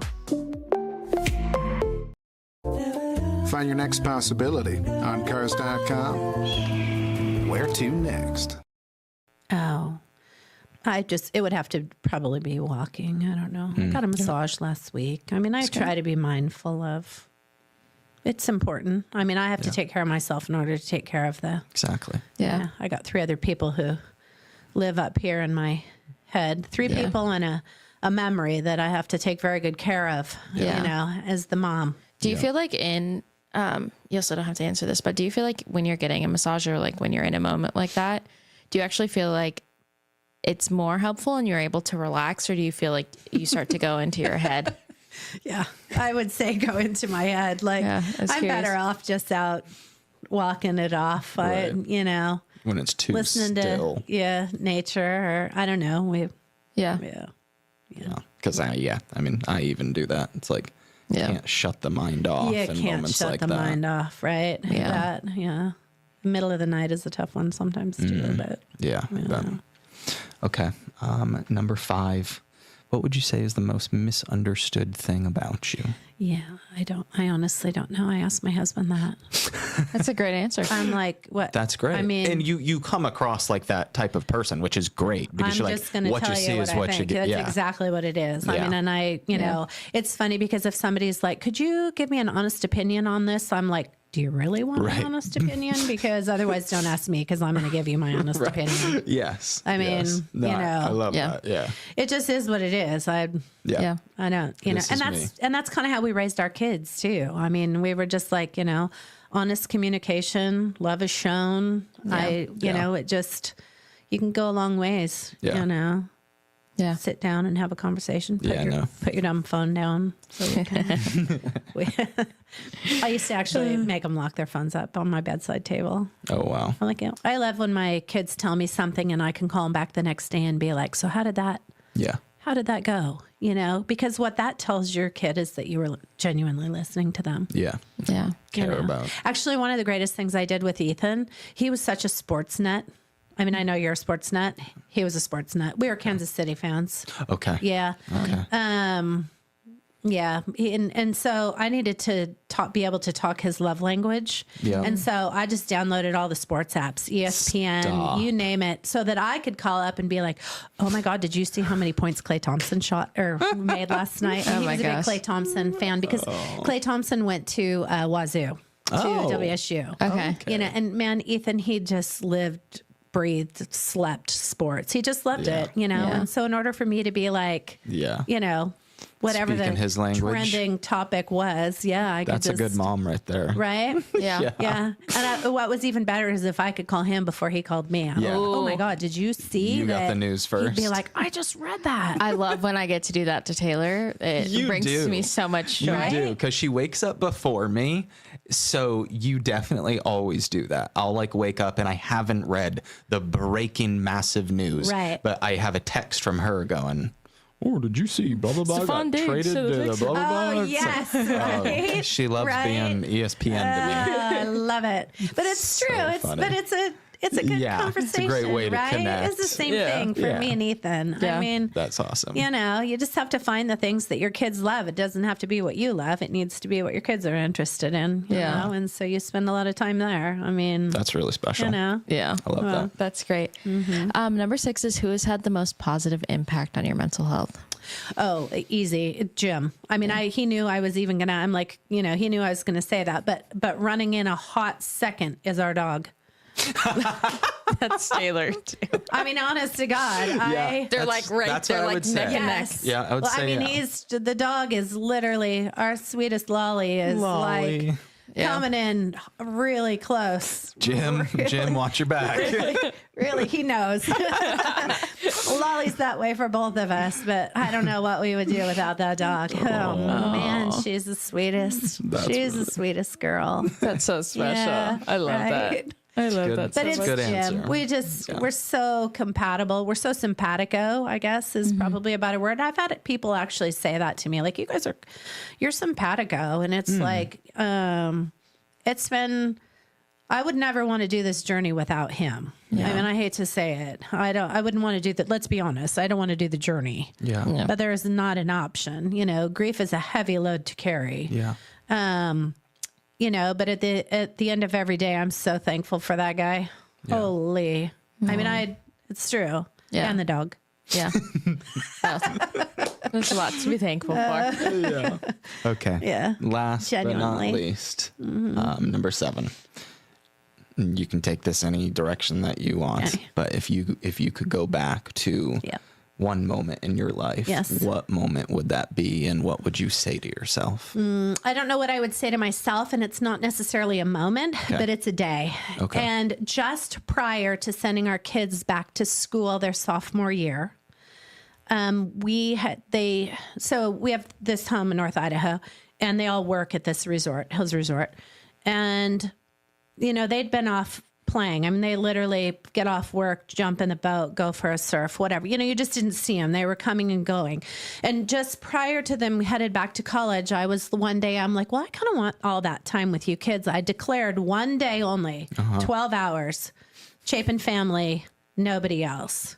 And it was 50% off everything online, plus 50% off deals in store this Wednesday through Monday. Have you heard? Deals are popping. Spread the word. Prices dropping. We've got styles that slay. So get on your way. Stop by your Old Navy store today. In this world, nothing is as it seems. It was amazing. I would encourage all parents to do this. Like, I didn't realize it until it was like hindsight, but I'm like, we're going to spend the entire day together. No cell phones. We're going to do all the things. So we started, I have photos of it. We started at like 8 a.m. and it was just the 5 of us. And they even told their friends, they were kind of proud. They were like, oh, we can't do anything today because mom has declared we're going to spend the day together. But I think that they kind of loved it as much as we did. Wow. We love these kids that they were becoming, these young adults. The conversation's different. The jokes are funnier. I mean, you know. Yeah. So we hiked this hike that they're reluctant hikers. I'm not going to lie. Okay. But because we declared this day, they got up and they're hiking. They were hiking. So we hiked and then we golfed 9 holes together. It's a great day. It was a great day. And we then we got in the boat and we surfed together, the 5 of us. And just laughed and played our favorite songs. It was the greatest. And then we took the family Christmas card for the year, which I never actually used. And then we went to Fine Dine at the same restaurant where the kids work, but they typically work the bar side of it. Okay.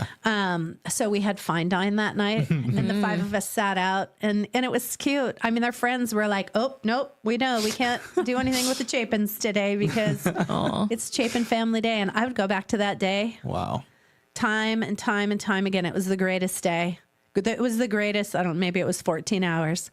Wow. Just the 5 of us. And we did a lot of things, just the 5 of us. Like, we've traveled to some pretty neat places. And you know, the thing I love about traveling, it puts everybody in a neutral place. Yeah. Yeah. You know, And yeah, your experience, like the rest of life goes out the door, and you're all experiencing, that one thing together. It's not, together. Yeah. It's not one person's, oh no, we're going to go here because I've been here before. It's like, let's figure out how to do this together. I mean, you know, one of the greatest trips was down to this little island down in the Bahamas. And, we drove on the wrong side, whatever, the other side of the road. And, all 5 of us are like, okay, watch out, and turn and look this direction. And it's just, you just got to have this experience together. So anyways, so we fine dined that night. And then, it was an amazing day together. So it's not a moment. It was a great day. Answer. But I would encourage all families to just be like, you could, especially as kids get older, go do whatever it is that you want to do. We support and love the fact that you're happy and doing all the things. But Mom and Dad want one day. Yeah. Fair. And we're so thankful for that day and the pictures that we took that day. Oh, man. So good. I bet. Yeah. That's a very good answer. Right. And great advice. You've had a lot of very good advice. Yeah, I've learned a lot, but do you have anything else? No, okay. I'm just so honored and thankful that, you wanted to come sit down with us, and we're so open, and we're just so thankful for you and how you've carried yourself, but also just like you as a human. Like the things you're doing in this world are so awesome. And I thought about something you said earlier, and this is something that I say about a dear friend of mine who I lost at, I think it was probably 7 years ago. I always say with loss comes light. And you were saying, like, if I touched the amount of people Ethan touched in 20 years, and, that would be great. But I think what's cool is the 20 years are still going. It's still 21. It's still going to be 22. Like, even though his physical body isn't here, the things that you and your family have done and are doing, and just Ethan's memory alone, like the people that it's touching, it's going to continue to keep touching people. And that's the great thing about the scholarship. I mean, and scholarships, that's one way that we could, continue to say, we've had families that are like, oh my gosh, to be able to go to school on a scholarship that, in Ethan's name, what a wonderful way to continue to honor him. Yeah. He was an amazing kid. Yeah. He seems like it, and I think I see where he gets it from. Oh, well, that's sweet of you. Thank you. Very true. You just have to do your best, right? Of course. Yeah. Well, thank you so much. Thank you. Really, really appreciate both of you. Yeah. Of course. Sweet.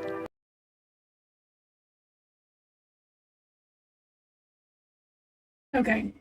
So I like to show that interview because I know a lot of people do not like her, thought that whatever, she didn't care about Ethan and didn't like Xana, and I don't think that was true. I think that she wrote that book because she did not want Howard, whatever his name is, doing what he did. It's her son, it's their son. The blue thing, I know the color is but it was his triplet color. They were there 20 days. Anytime you have multiples, all hospitals give them colors. Most of the hospitals I know of give them colors. So, like I said, is there a spiritual battle going on because she's tied to that? Maybe. But I think she loved her kid. I think she loves her kids. And I think she didn't just throw them back into school as we saw and heard. They were there every weekend. She was literally going to go move there. So I believe what she was doing was they were already established at that school. It would have been traumatic for them to change, essentially. And that's where their brother was. Y'all, I'm going to be honest. I would probably want to go back to that school too. Nobody would keep me from going there. You know what I mean? Like, the people that did this to these kids, I think Maisie and Hunter standing up saying, you're not going to keep us, you're not going to stop our life. I think that's important. That's just my opinion. But a lot of people haven't watched this interview, or they take things. She says she does show emotion. She does cry, just like tucking Ethan under her arm. I mean, I think she had a hard time. But siblings are siblings, and you're close to them. But when you have triplets or twins, I've known twins that one has died and the other one has died from grieving to death. And Ethan was the one that they came to for advice. So she was trying to, and she tried to. Ethan's not here, but if they solely just concentrate on Ethan's loss, it's not doing the other two any good. I don't know how you would do this. I have no idea. But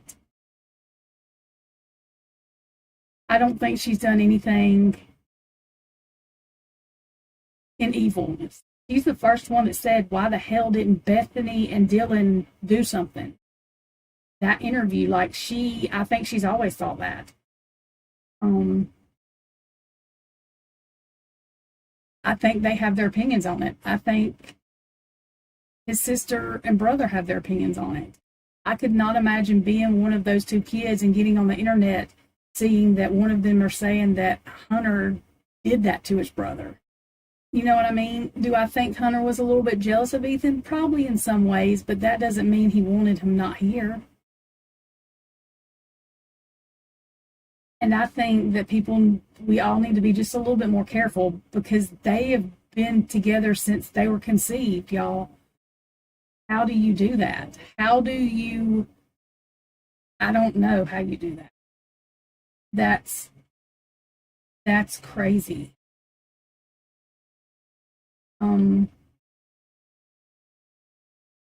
Did she do everything right as a mom? Probably not. Who does?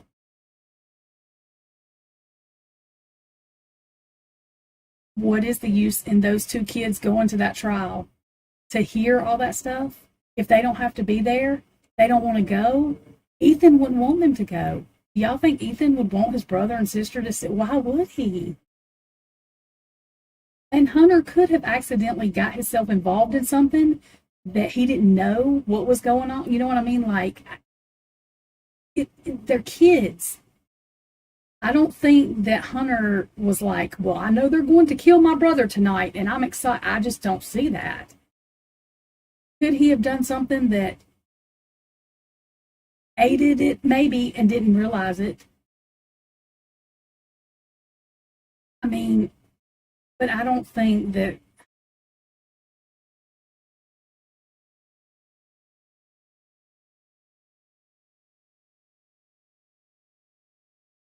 Could he be thinking some of the rats had something to do with it? Maybe. Maybe that's one reason he wanted to go back. You know, it's kind of,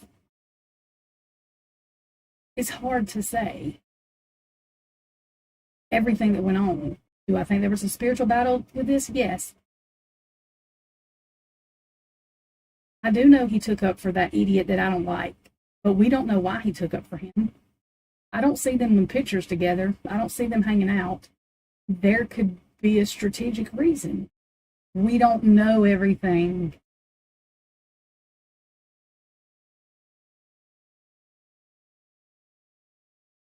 But I think that she's tried to. I know that she said if she could go back and change it, knowing what she knew, what she's saying is she can't stop. Nothing's going to bring Ethan back. It doesn't matter what they do. And I think people took that as she don't grieve. But you can see that the woman literally has fell apart more than once. That's why I'm careful with Steve G and Christy. I think Christy is a lunatic, but I think she's lost her mind. I think that Steve G has some other alternate purpose, the reason he's doing what he's doing. Should he be doing it this way? Probably not. But, y'all, if it was my mama, Dylan and Bethany, the FBI better have had them in a cage somewhere, because my mother would have found them. And hell or high water would not have stopped her from asking the questions she wanted to ask. That whole town would be in flames. Like, I'm just telling you that my mom was crazy. If you think that she wouldn't have got to them, she'd have went to jail, she'd have went to hell, she'd have done whatever, but she would have got to them first, not to hurt them. I mean, but somebody, forget what protections they had. They better hope they had some from her, because she was crazy. And she literally, she wouldn't have asked nobody. She wouldn't have been asking nobody nothing except them. So I can't judge what I would do, because I don't know.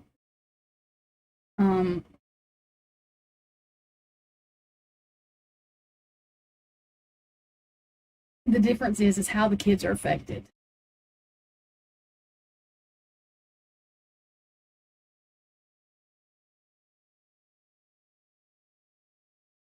I do understand that Stacy wanted the house down and all of that. That was not to keep somebody from getting Ethan justice. It was because the other two were seeing the house. They were doing stupid things to the house, peeing on the side of the house, you know, doing things that were disrespectful to the four that were in that house. And it's not fair. But if I would have been Hunter or Maisie, I'm not a triplet, so I don't know, my ass would have went back to that school, because I would want answers. And nobody would keep me. Is that supposed to scare them from going to that school? That was what Stacy's thought was. Do you think you're going to stop my kids? You took one of them out, and now you think you're going to control where they go, like what they're doing? No, you're not. And that, I think, was her whole point. Because if she just let them give up and be depressed, then what?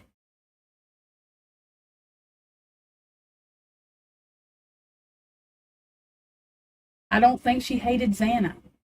I think she don't talk about the other kids because she got pissed off that people were talking about Ethan and didn't know him. And she's his mama. She didn't want Howard, whatever, telling a damn story about her son that don't know him, did not ask them any questions. Would y'all? I wouldn't want somebody telling that story. She didn't do it for the money. She did it because she wanted to tell a story of her kid. And so I would try to explain that, and I think she explained it pretty good.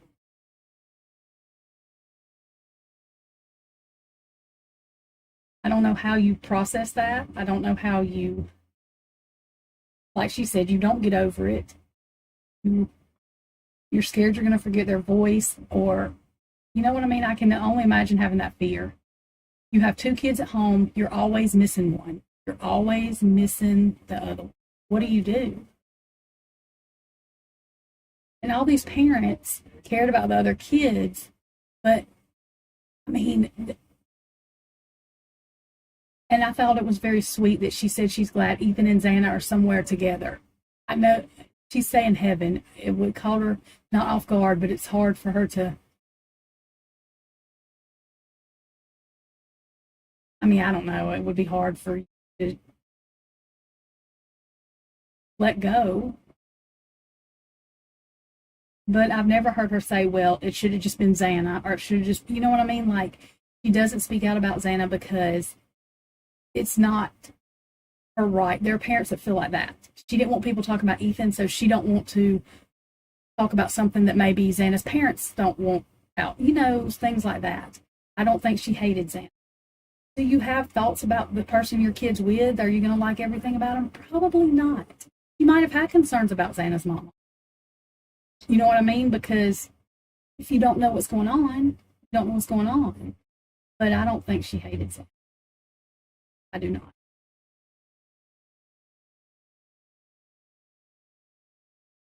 And would she change the situation? Yes, she don't want to go through it.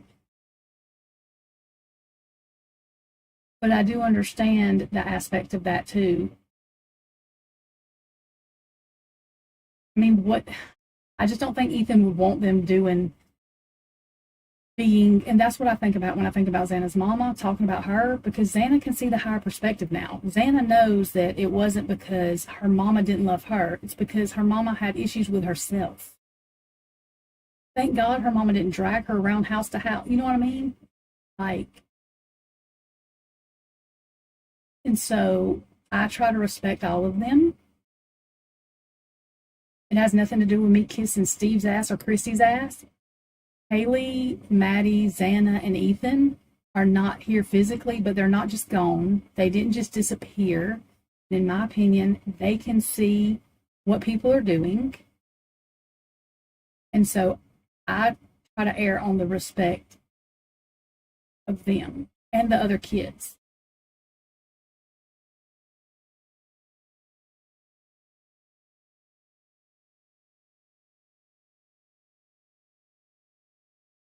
I think that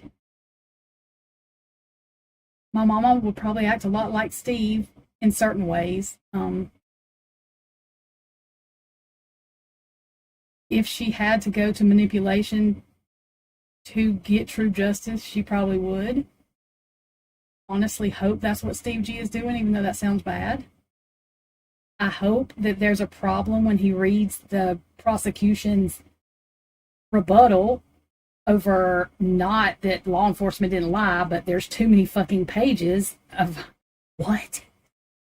They're saying that law enforcement lied to get the stuff. You're not rebuttaling that, but there's too many pages? There's no way that these people could not have questioned. And I don't think Steve G just changed. I have this big issue with, you do not feel one way one day and turn around and change the next and feel another way like that. You just don't. So it makes more sense to me that Steve G saw that he was running into a roadblock being against. So it's better to act like you're for, even if you're not, to get to where you're trying to go. I could be wrong. I just think there's a whole lot of hurt, a whole lot of pain, and a lot of confusion. We're confused. Can you imagine them? If Ethan's mom and them was all involved in this, and his brother and sister, they wouldn't get through college, y'all, because they would be wrapped up in the confusion we're in and everybody else is. And they love their brother, but doing that's not going to bring Ethan back. And I just don't think Ethan would want that. There's going to be days, Christmas, that all this, I can't imagine 3 of them been together and then one goes, like, how the hell do you do that? I'm sure family time is the worst. Christmas time. That's what we need to be thinking about when we're praying for these families. Because even though it's been 2 years, you don't get over that. You do not get over that. Maddie was the only kid in her family. Like, her parents don't have another kid. They won't have grandkids. That's what people don't understand. Like, y'all do realize that Maddie's parents won't have grandkids. That was their only kid on her dad and her mom, as far as I know. Like, what? Haley's youngest sister has had problems. Even online, you can tell, not the one that has the baby. They're all probably having issues. And I do think Kaylee and Olivia argued, but I think Olivia feels guilty. But y'all, hindsight's 50-50. Like, I don't get along with my sisters. One of them, I don't even feel like she's my sister, so, you know, they're way older than me. But still, I don't know what happened with that. I don't know what's going on with her.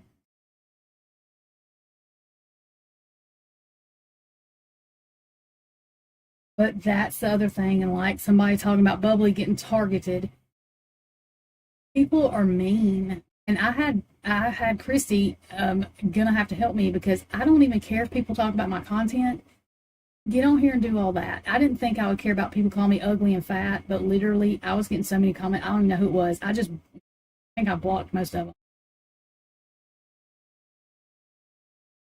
But when you can see somebody's soul,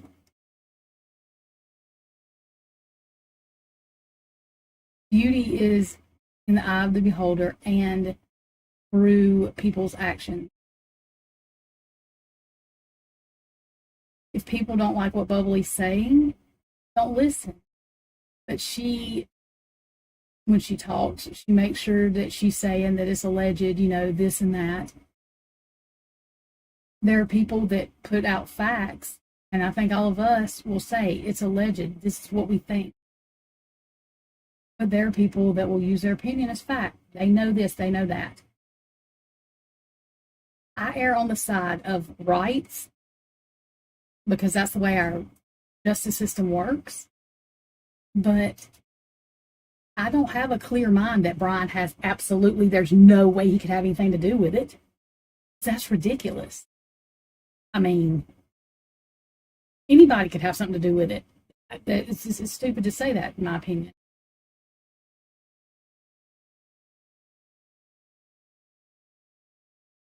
I mean, I honestly believe that, I don't know if he's law enforcement, but I believe that he knows the plan and he knows that, I just don't believe the state is that stupid. I mean, this looks like a ridiculous, it looks, it's not even fun, like it's stupid. It is, nobody lets court go on, like this is the stupidest thing. They're not that incompetent. It looks like what it is to me. It was set up for failure to keep the real people from being caught. That's my opinion. I could be wrong. I do not think Brian actually did a deed. I do think he knows about what happened. I don't think, nobody in their right mind sits there that quiet. I mean, they just don't. He's being very patient for some reason. I could be wrong about that, but I just think that he knows stuff. I don't know how he knows. I think all four of them were targets for one reason or another. I think that there was a ritualistic thing with the frats and sorority, whether they realized that's what it was or not. Spiritual battles are not always seen. I think that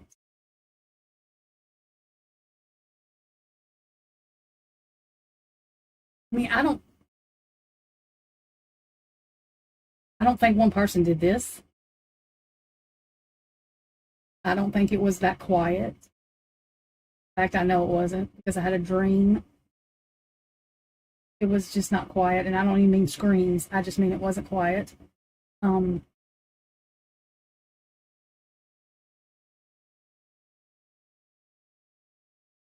think that their sole purpose, along with Abby and Libby, in Indiana's sole purpose, and they were actually close to the same age, not when they died, but their years they were born, they were on like a year or two apart, is not just to expose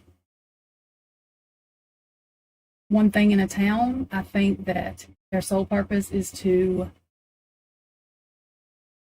expose a lot more evil that goes on within law enforcement, within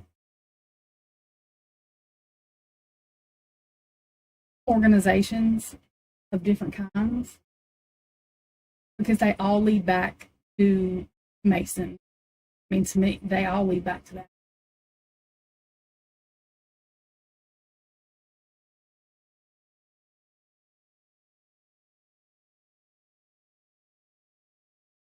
That's like the death penalty. That was not against Bryankohberger. The reason they did not that had nothing to do with him. It's because the crime itself is a death penalty worthy crime. It doesn't matter who was sitting there. People get on my nerves with that. Oh, he don't like Brian. No. I mean, it has to do with Brian because Brian's the one, but the crime itself, if they would have taken that off that way, if Brian is not charged and somebody else comes in, they wouldn't have been able to, the way I understand it, charge them with the death penalty of the person that really did do it, because they took it off, and people don't understand that. It had nothing. The crime, in my opinion, is death penalty worthy. I'm not saying he should. I'm saying that whoever committed this act, and I think this is probably unpopular, not in here, but somebody's going to listen to this, and I hope to God that I have to stand here and sit here and tell Dylan Mortensen that I am sorry for saying this, because I will. Or even Bethany. But if those two girls, one of them, two of them, knew that those people were in other rooms suffering and did not call 911, I think they should go to jail without the possibility of parole. I'm not saying they should get the death penalty, but I do think that they should be in jail without the possibility of parole, because that is some other kind of evil. I cannot help the way I feel about Dylan. Nobody told me anything. As soon as I saw her, as soon as I saw the picture, I cannot. Bethany, I'm still unsure about. She may not. I not help the way I feel about Dylan. I've always felt that way. Nobody's made me feel that way. I've always thought that was the most ridiculous thing I've ever heard in my entire life, that you have opened your door 3 times. The only reason you would do that is you're waiting for something to be over. I'm sorry if I'm wrong, but you're waiting for something to be over. And when it is over, what are we doing? Never mind. Who has parties with masked men? Nothing is normal with that. I don't care. That's the stupidest shit I've ever heard in my life. And I think Ethan's parents think that too. I really do. I mean, but she's scared. Okay, so she knows it's not a party. But I cannot. My mama would have beat my ass. Look, my mama would have took me to the jail. If my mama would have birthed Dylan, my mama would have marched my ass right down to the jail. I better have an answer. And I'm her kid, but that's just the way that works. I don't understand. You don't go to sleep. Who the hell goes to sleep if they're that frozen shock, what the hell ever that is? And the next thing is fight or flight. Maybe I wouldn't have went to see if anybody was okay. I'd have got my ass up out the house and called Jesus, called 911, called my mama, somebody's mama, somebody something. And my fear is, were they all gone or were they waiting? Like, that's always been my freaking nightmare. I just need everybody to understand that that is a scary way to go. Okay, that is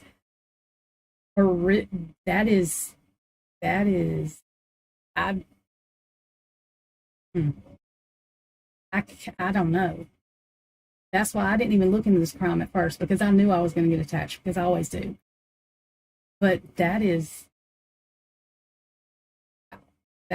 just wow. And unless they all stood in line, I understand Maddie was probably passed out. I think Kaylee went in there to use Maddie's phone. Now, knowing how I am, she might have been pissed off at Jack for leaving. My opinion, he was sleeping with one of her friends and she knew it. She was going to aggravate the piss out of them. You know what I mean? She wasn't going over there. She was mad. She was going to call him back to back, and I know because I'm one of them. Hell no. He's going to talk, and I'm not going over there. What is going on? And I think her phone died. She went in there to use Maddie's phone, and in the midst of her using Maddie's phone, whoever, whatever, come in there.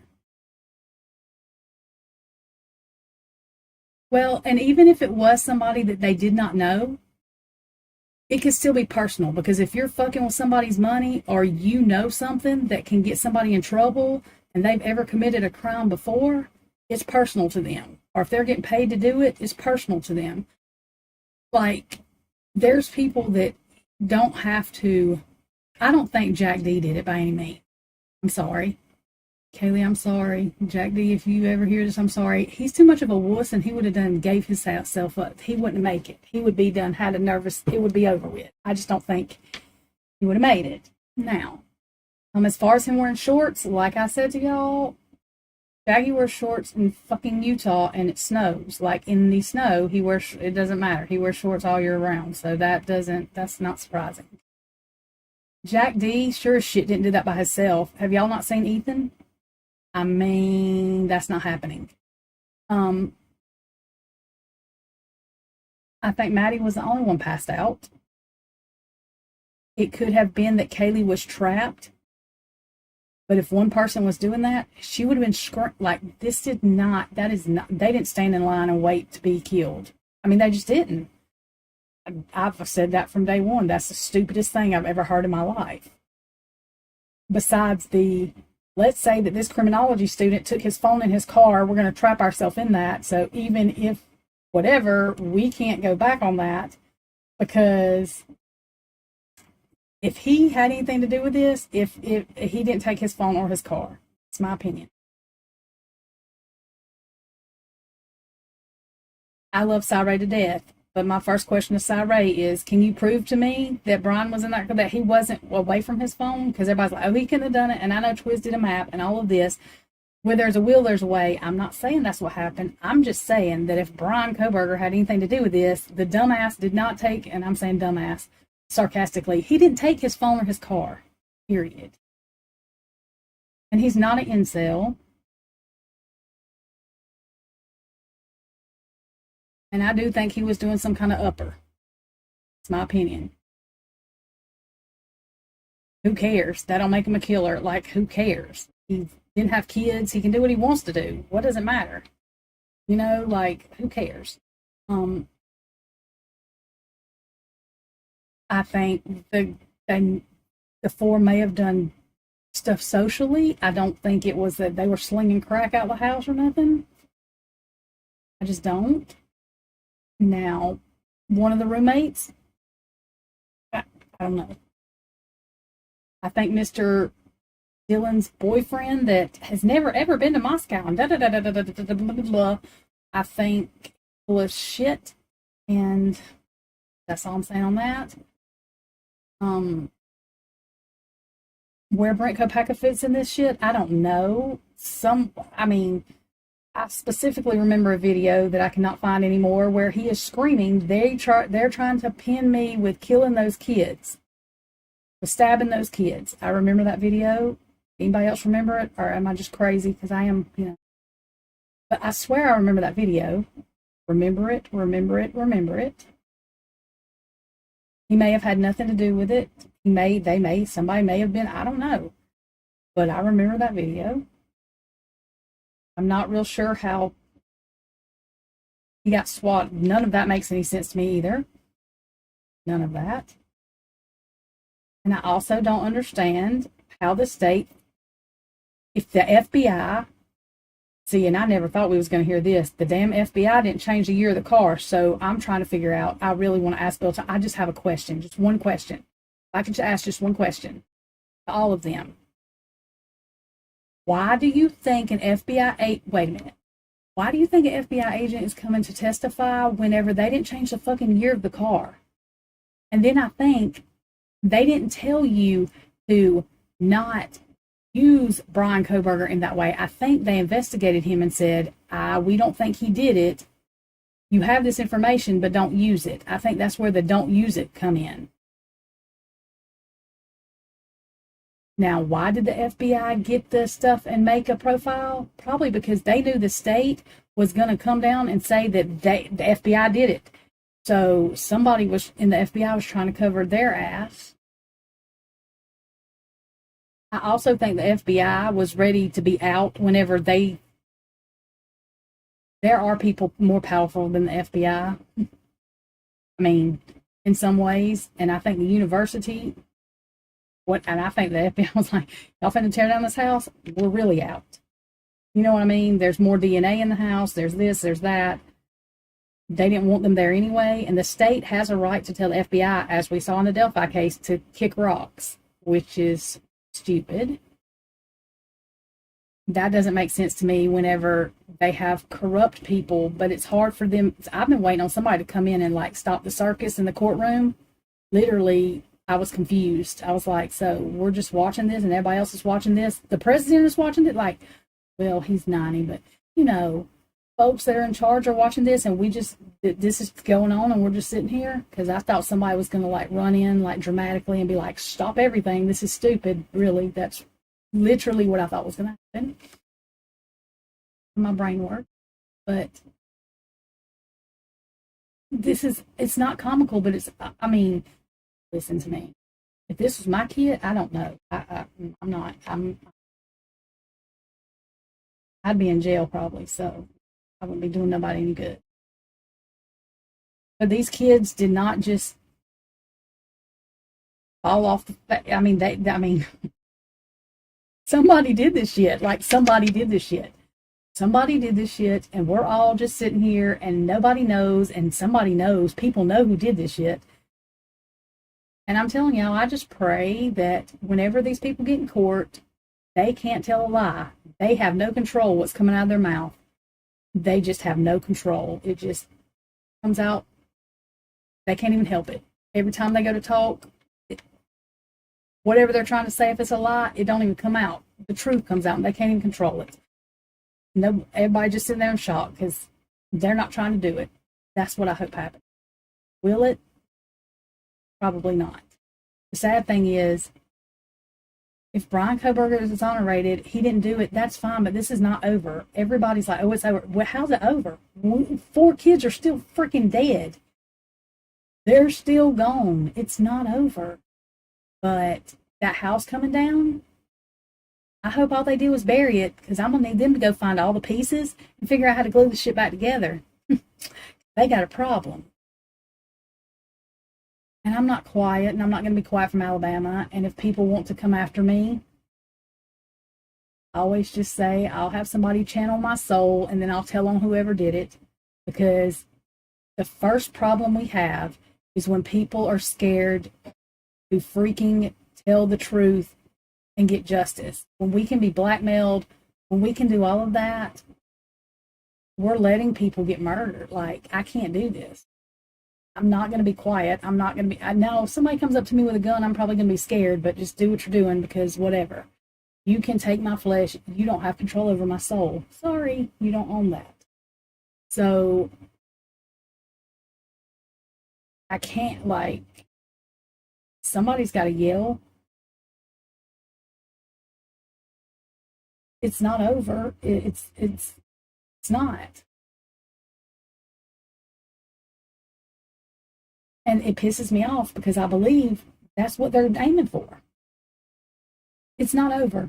And they're going to be pissed off at me. They're going to hate Alabama. And I'll be blocked from everything in Idaho. I sure as hell won't even step foot in there, because they will take me out as soon as I did. I don't care, though. I'm sorry that somebody's not telling the truth. I can't pinpoint which one of y'all idiots are not telling the fucking truth, because this one's controlled by that, so I don't even care. I want all of y'all, every one of y'all. Whatever officer lied, whoever lied, the preacher, the nun, I don't care. It doesn't matter. If you lie and you work in law enforcement, you should lose your job right then, period. If you're covering for somebody, I understand you're scared. We got to quit being scared. Where does it end? Anaya Blanchard got kidnapped in Auburn, Alabama. A couple saw them, and this woman cussed her boyfriend out. She regrets that, because he thought there was something weird and was going to call 911, and she told him no. And that 19-year-old died that night because that man shot her.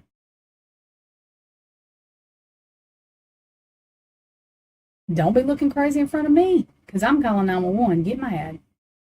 Like I say about Narcan. Because of me, because you ain't dying. I ain't got time for that. I can't. I'm sorry. Don't even. You need to be messed up that bad, don't do it in front of me, because you're going to be pissed off with a headache. Because I can't.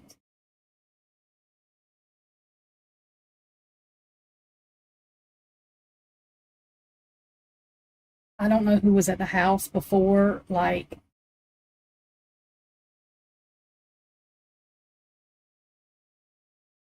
I could understand Dylan calling somebody If she didn't want to call 911, maybe she thought the cops were involved. And if that's the case, who you call 911 for what?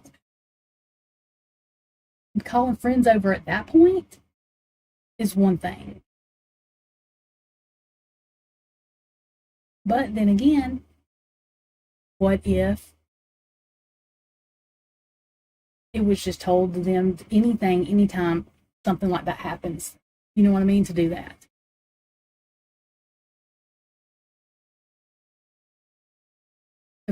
If you look up sororities and fraternities, it literally tells you, Googling it, that don't just go up there. They don't have camera. Like, if my mama read any of that shit, she would have laughed me out of a sorority or whatever. She'd have been like, yeah, right. Like, that would have never worked. I don't understand why parents are okay when they Google something with the rules and regulations.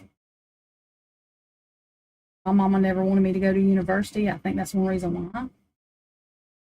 A lot of people don't realize that they are related to the Masons, that it comes from that, because they think if you stick God in it, then it's good. It depends on who you're calling God, in my opinion. And there's innocent kids that don't know that. I think there was a spiritual battle going on around that whole house, because there had been so much going in and out. And it doesn't matter if you realize what you're conjugating up, you still do it.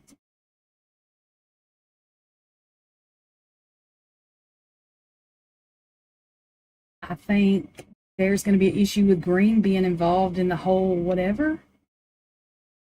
No, I don't think Green went in there and did anything. I think Green was protecting the school, the financial part, the whatever. He didn't give a shit. That's why I said, I hate the University of Idaho.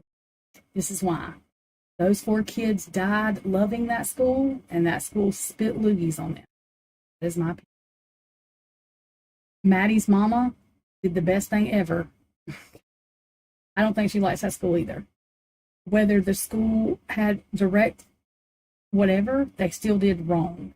They also paid for that house that everybody, they paid for that. Well, Idaho paid, taxpayers.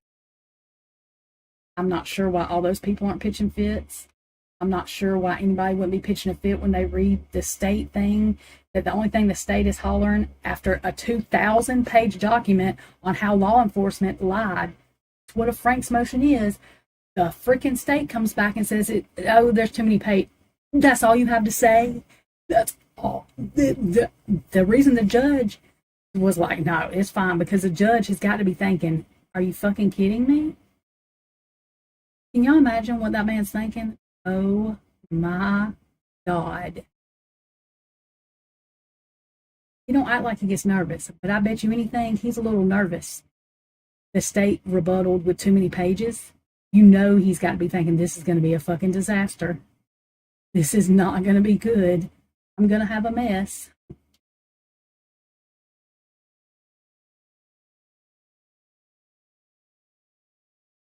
And that's all that is. And if nobody, I don't care whose side you're on, if nobody has anything to say about why the fuck is the state, where's there, the cops didn't lie. Or you, the first thing you said to me was there's too many pages. I understand that's a rule. Y'all, I know I can't be the only one that thinks that that's a big, I'm stuttering.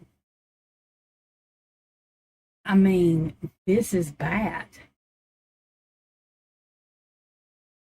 This is really bad.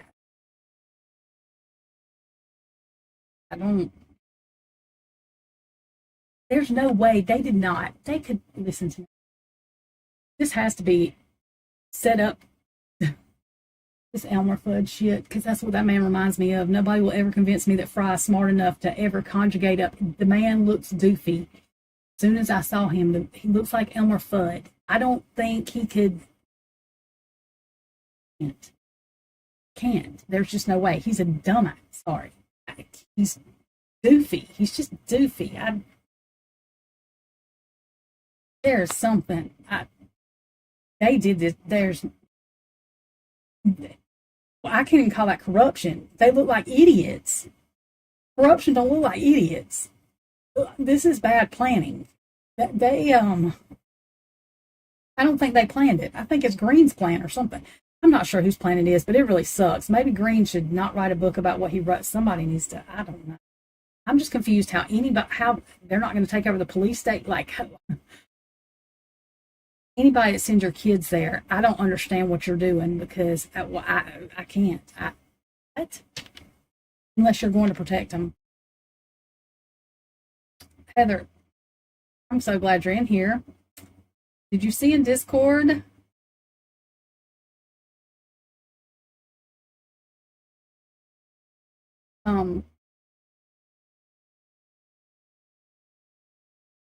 We're playing Hangman.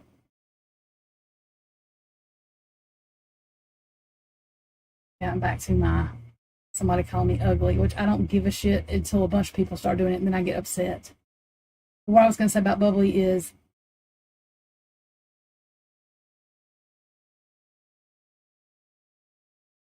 they know it gets to Bubbly, so they're going to target her.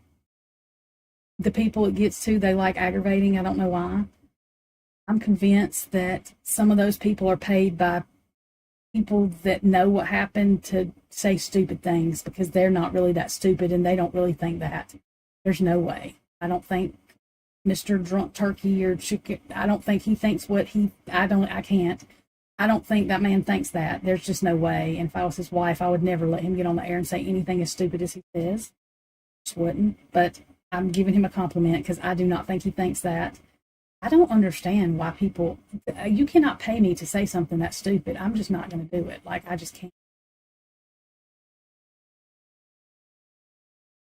I just cannot. I cannot. I would never make any money because I wouldn't be able to do it. Even if I said I would, the words would never come out of my mouth.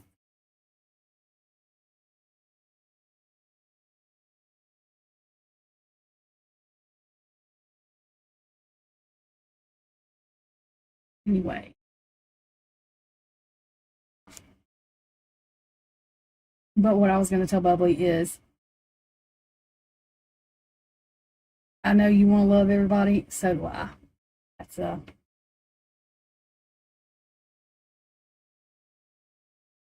act like I'm mean, and I'm not, except, like I said, over the past 2 days, if you've gotten cussed out, you might have served. But I'm just to piss people off anyway, because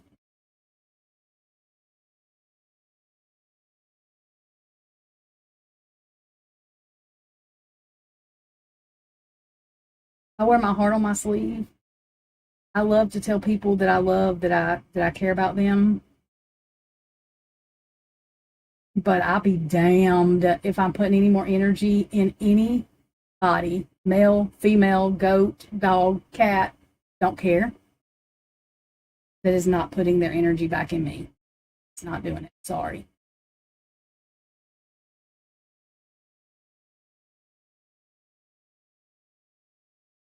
Cannot, will not, am not. I literally have been through hell the past how many ever days. I got stuck with an IV 25 fucking times. It's not just from stress, but it has to do a lot with stress. And me trying to be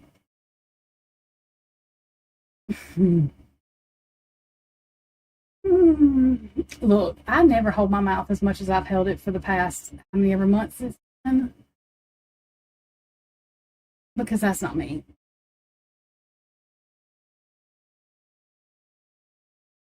I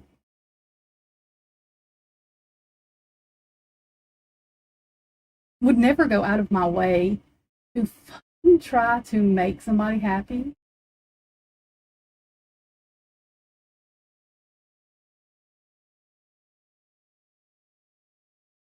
I still feel the same way. I will when I get done with this live stream that I felt 30 days ago, whatever.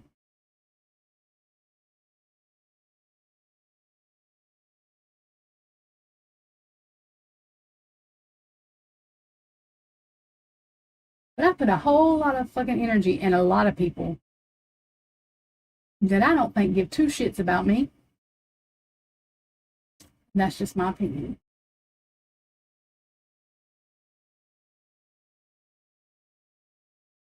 And I don't need anybody. Period. The people I want in my life, want in my life.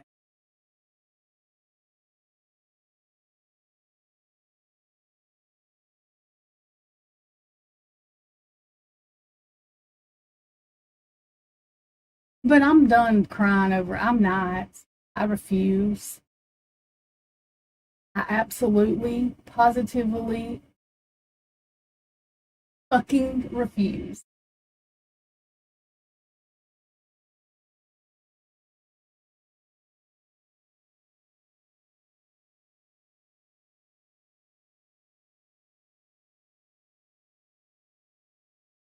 I'm not making myself look like a dumbass anymore. Feel like a dumbass anymore. I'm just not doing it. I refuse. Absolutely.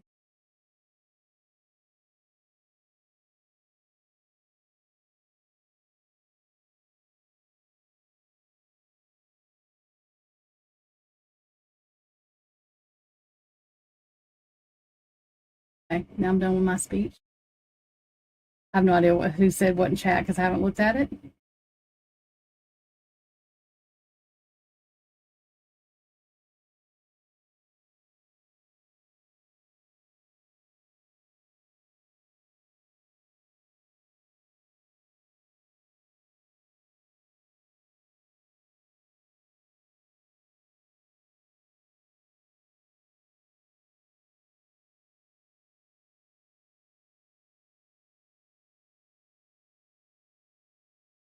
Oh, y'all, and I'm a dork. I'm a hermit. I have one friend that literally I've known for over 20 years, and she's 4 hours away.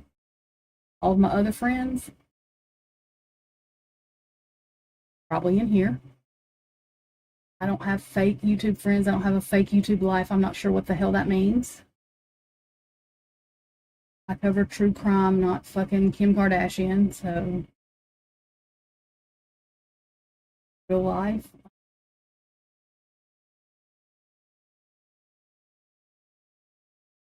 I know I'm fucked up. Nobody has to tell me that. I completely understand that.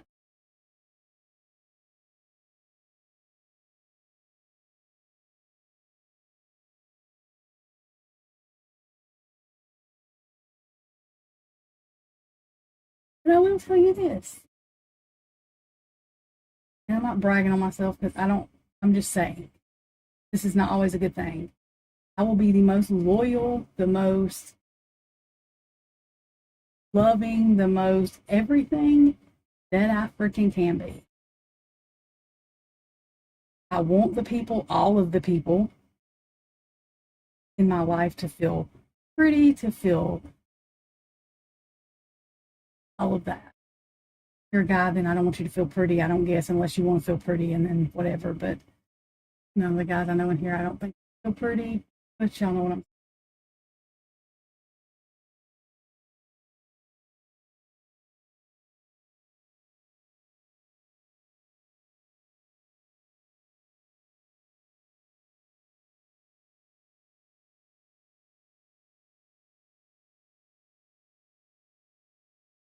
But do not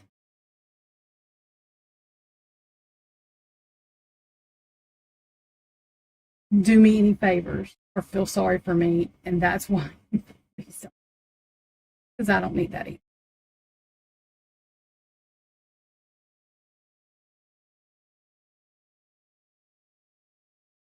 I'm very honest with people. Be my whole life, so I don't give a shit. That's what I want people to be with me.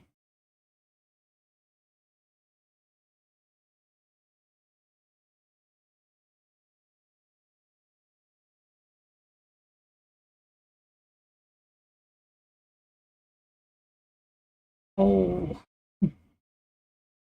hospital thing, this whole fucking thing where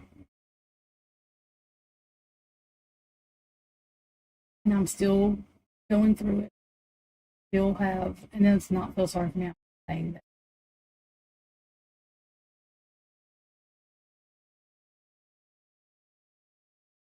I don't like being depressed, but I don't like being depressed.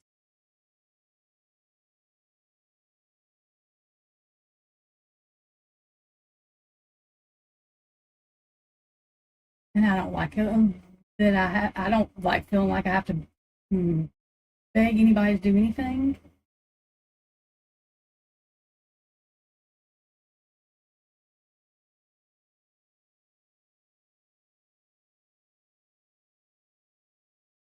So I'm just telling everybody, and I do mean everybody.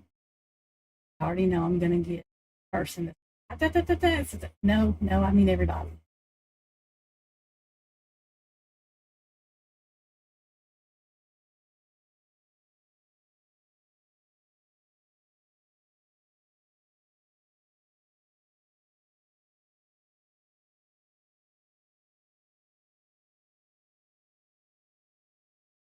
I'm just done putting energy in people. It's not putting it in me. You're either going to miss me or you're not. I'm going to tell.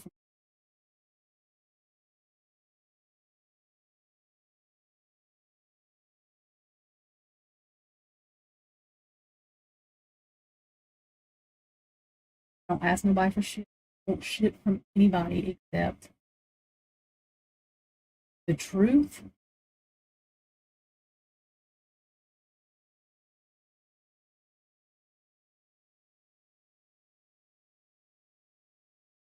Me to not feel like I'm having to beg people can be in my life. I'm just not going to do it.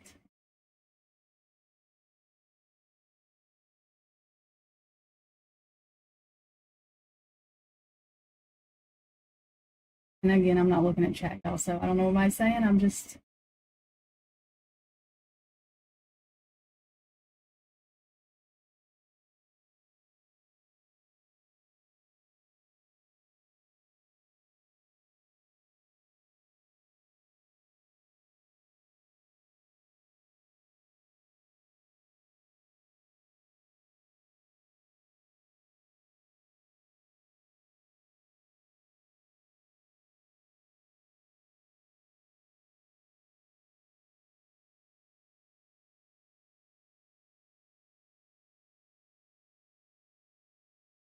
Also, anybody that wants to come in here, calling anybody names or leaving shit in my comment, please get a life.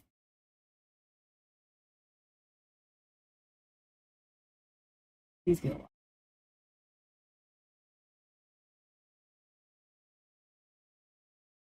Don't think I'm pretty or don't think I'm pretty. We don't need to know that. I don't really give two shit.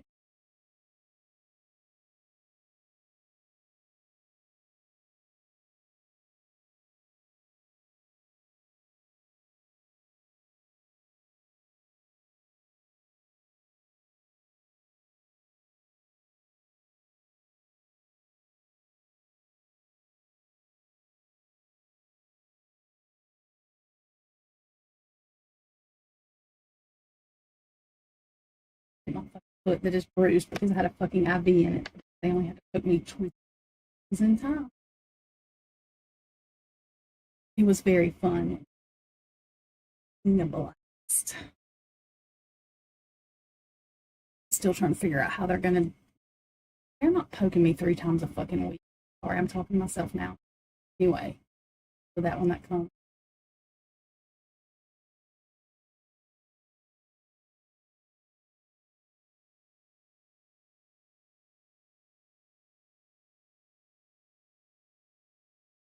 Never want to have to do that shit. Awful.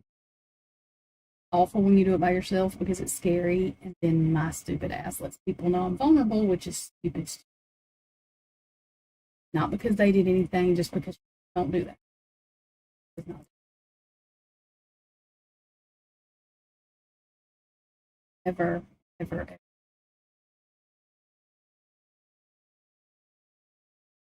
Like, I will never let another man do anything for me as far as financially or anything.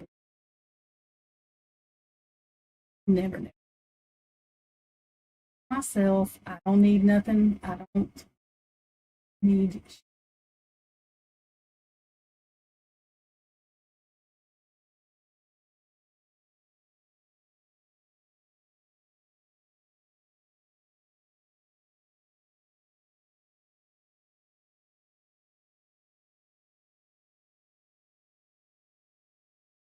But everybody needs to think in whatever friendship, relationship, it does not matter. Relationships are not just who you're fucking for real. Relationships are friends, your everything.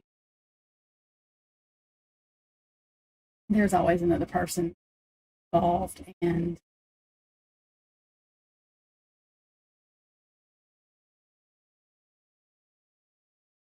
it has to be a give and take thing.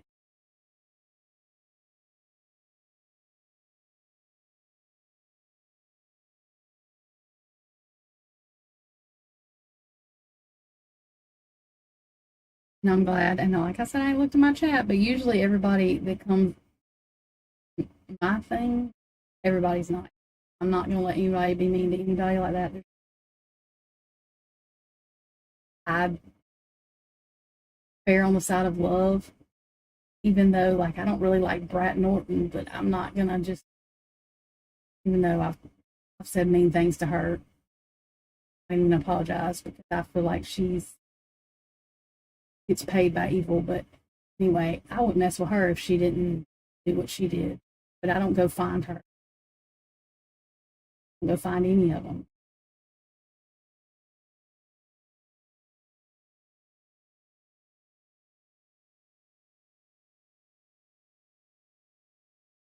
People are not going to like. Not going to like everybody.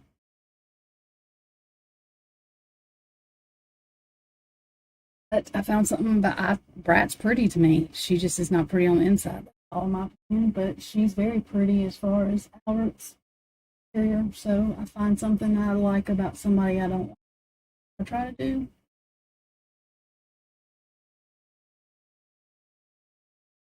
Can always happen.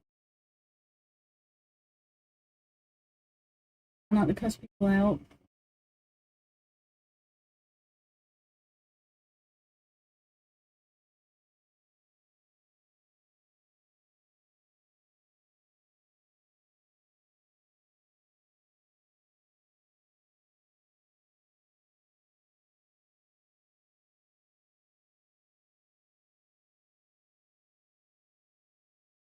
I damn sure try not to call people names because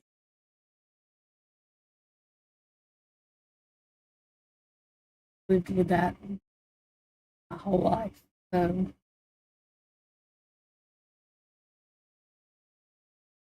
it's not fun. It's not nice. And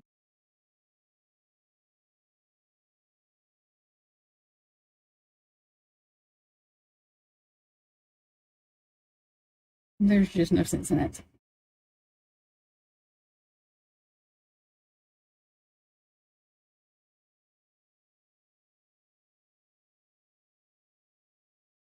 It's a one-way relationship. All right, too fast for please. I'm not going to say all that. I'm just going to say that Heather, Hangman, where did Heather go? See, I done forgot about the Hangman thing. Heather. Have you,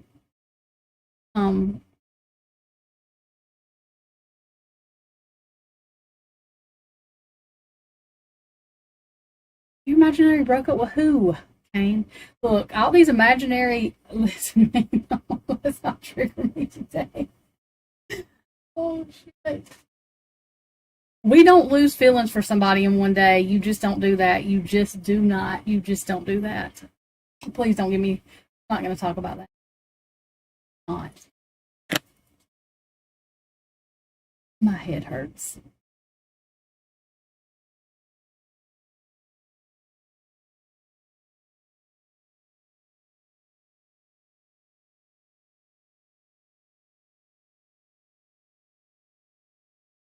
Where the hell did Heather go?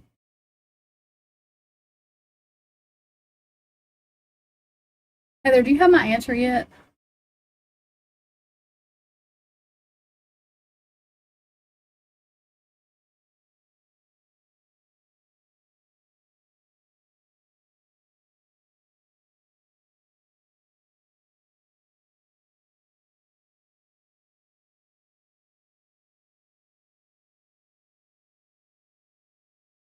No, listen to me.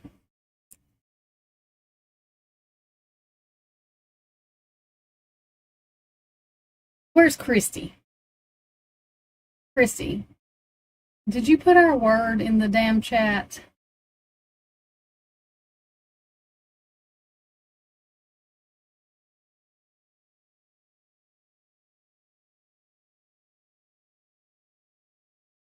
What time is it? Know where Christy? Probably somewhere. Meg.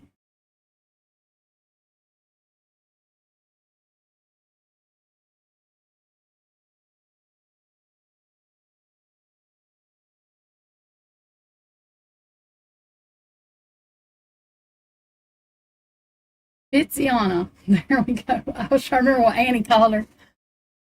I couldn't remember.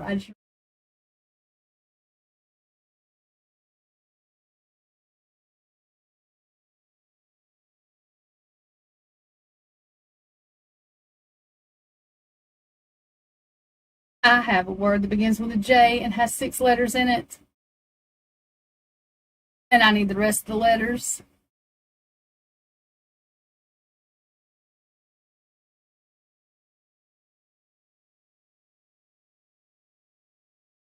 Can your astrology chart says, never mind.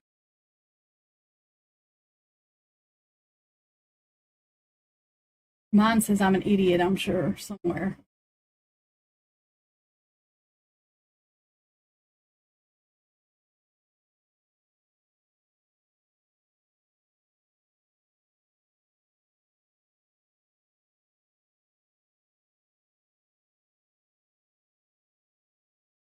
Yeah, it has to. Fucking moron.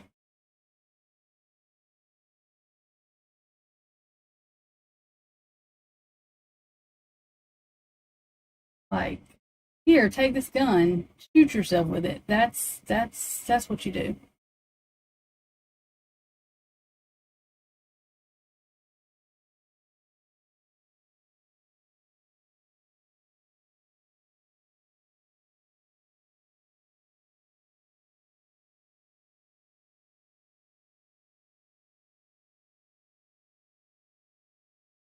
My God. Let me go.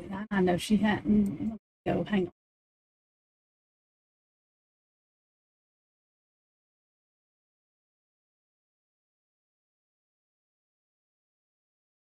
I love when I send people messages and 10 hours later.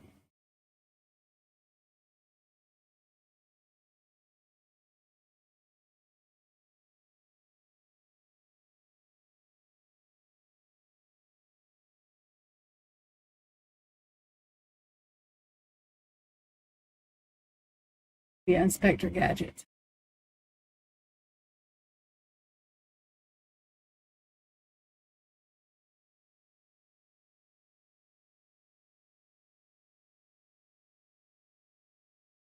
Wait.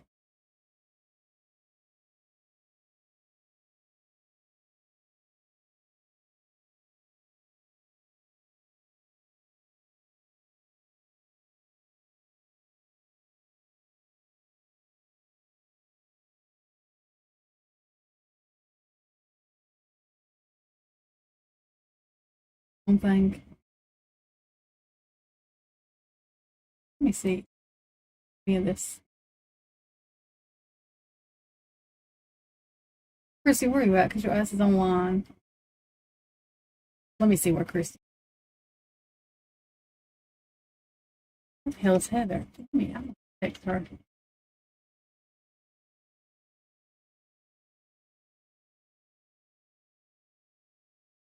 Where the hell did Twiz go? What about him?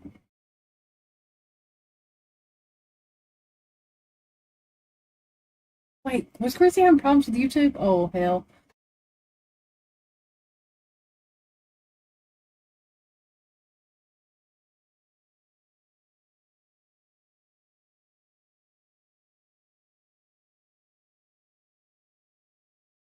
It's okay.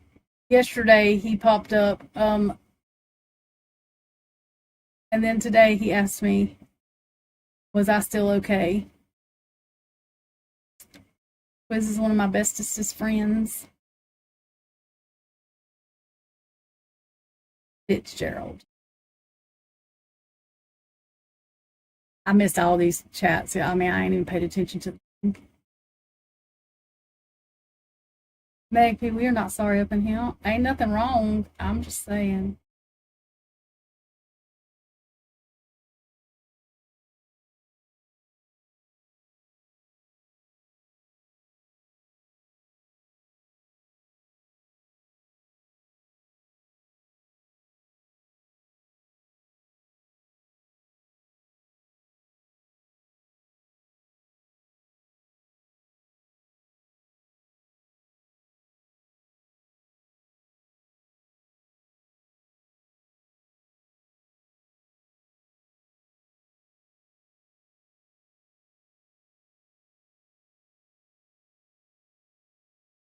I love all the people in my life. I mean, I really do. I mean, I just confused in ways that I don't know.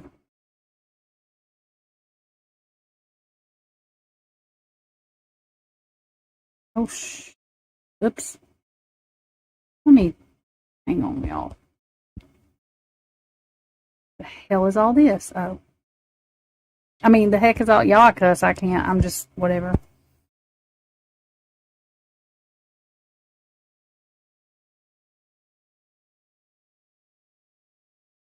Cover your kids' ears.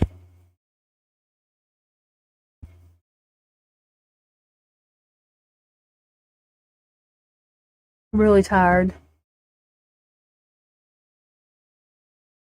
I don't sleep.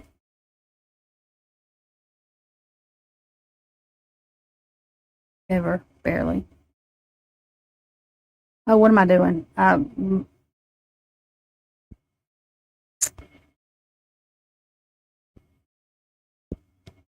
remembered what I was doing now.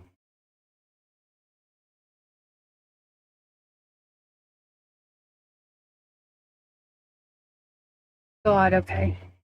I can't keep up with chat. Hang on.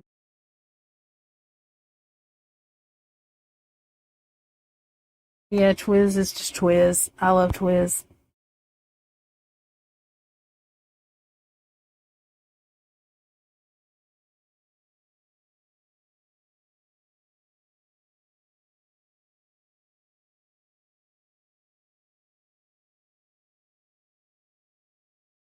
Now for the good about the people in my life, because I don't want people to think I have, it's just issues that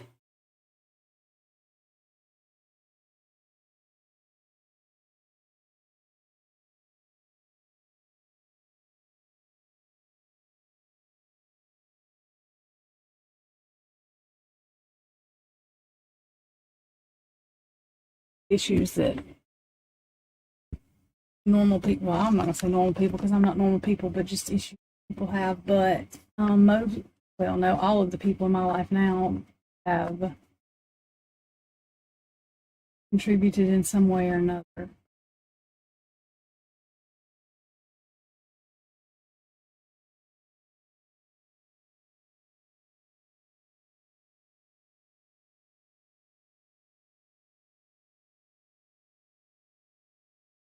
My confidence to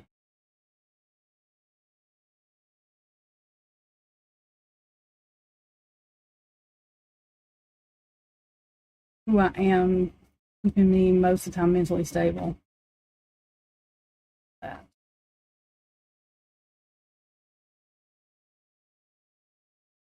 I just wear my heart on my sleeve. I know I do. To me, that is me. I'm impatient and try to work on that, but I fall short most days.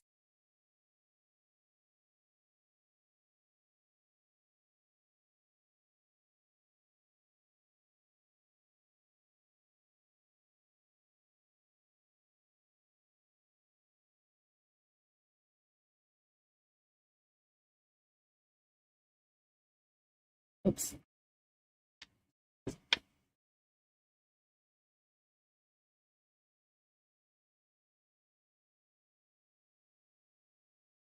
Dropped all this shit. Hang on, y'all. Still sore. Ulcer something. In case somebody didn't know that. Only good thing is all the weight I'm losing.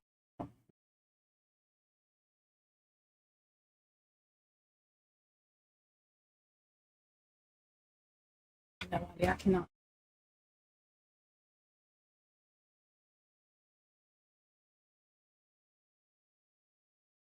Oh Lord, real names.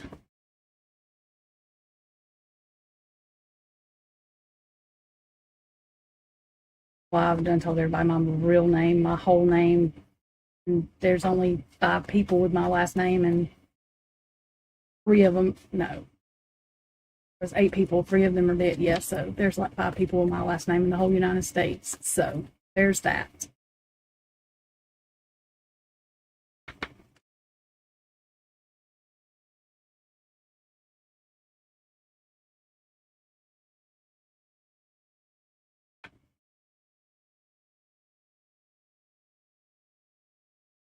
I have nothing to hide. I'm very honest. Sometimes I'm probably too honest.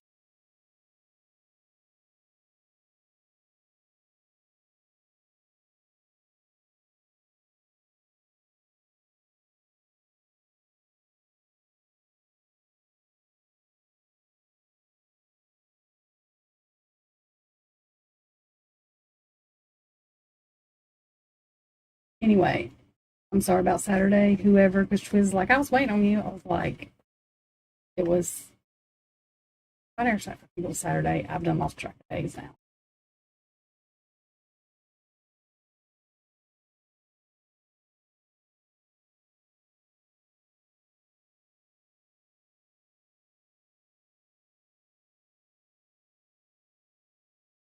The hell does that say, Meg?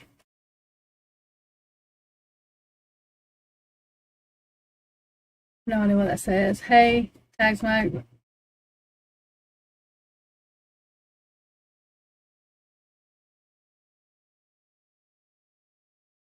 Losing a pineapple under a tree. I wish I did.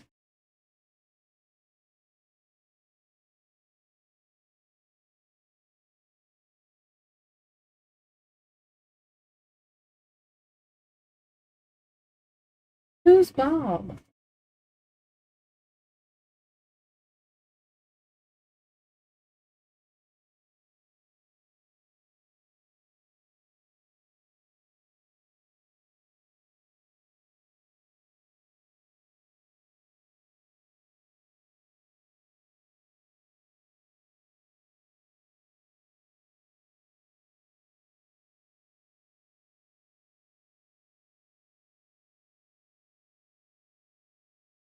Oh, okay, I got you.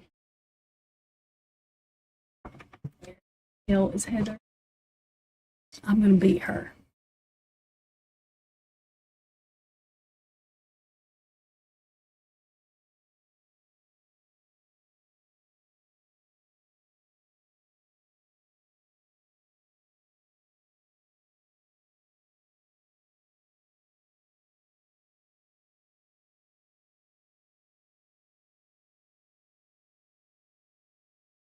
Kane, what is today? Why do I think today is Friday? Look, my days. Are you going live tonight, Kane? Somebody better be doing something. I mean, I have no idea. Hell, I just did my chat. Wait a minute.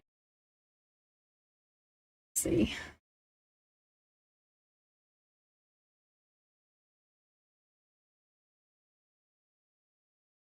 Well, my maiden name is Stevens with a PH. That's not as common as Musica.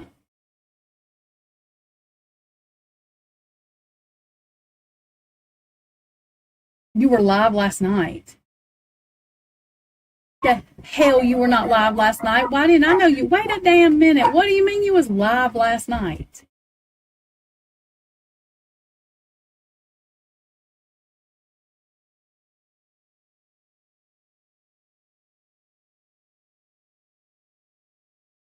Kane, you were live last night? When? What time were you live last night? I know you weren't, you lying ass.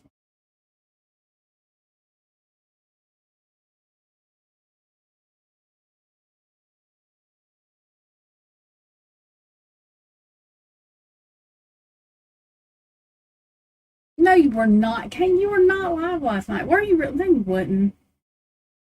Wait a damn minute. No, you wasn't. I didn't get no kind of notification.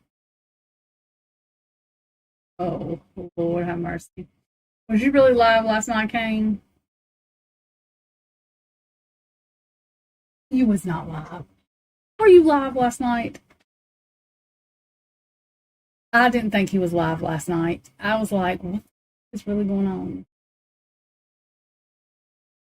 Oh, God. Listen. Listen to me. Regular you is suspended. Why? Suspended for what? Oh, my God. I feel like I'm fucking la la land and don't know what's going on nowhere. I feel like I'm confused about even what's going on in my life.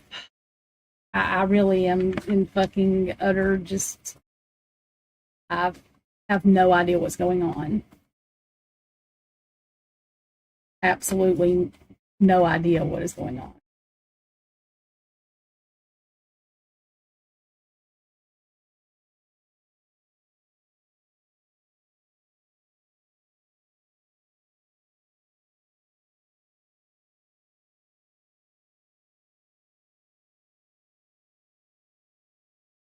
Where in the hell? I'm gonna kick Heather's ass. Just playing. She will probably kick mine with that fucking wrench she's got, but still.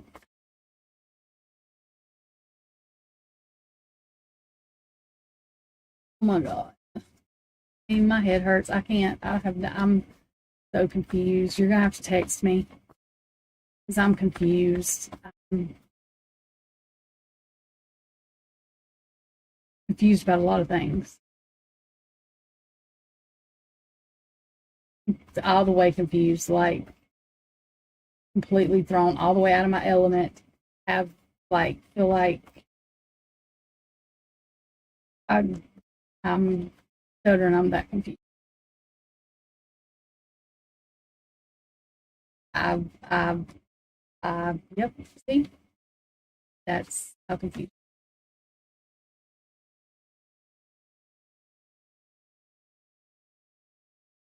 I think I'm suspended too, not from the same shit or something. There's. Gonna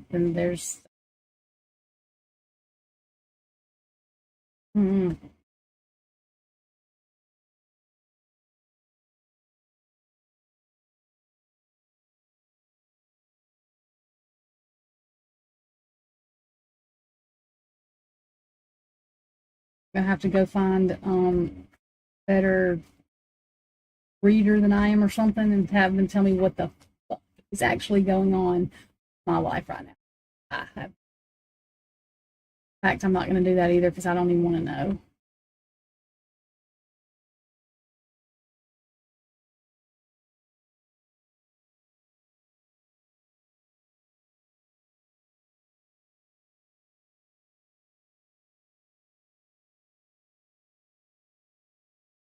Still have yet to find my purpose on this damn earth.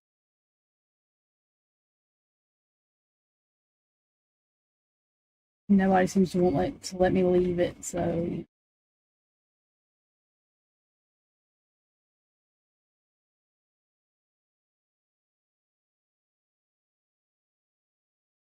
Who knows?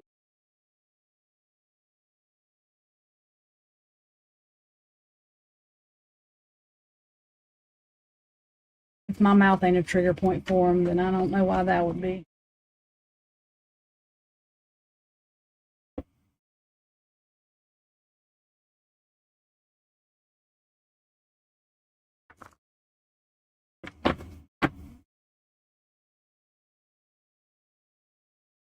I'm just here. That's my energy. That's what it's going to be. I'm just here.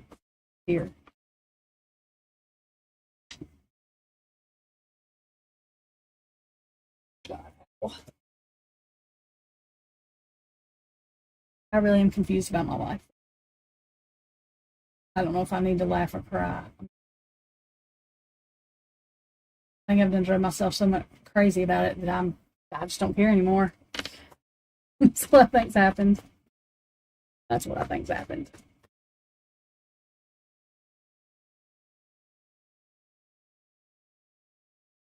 Y'all would have seen this stuff I said.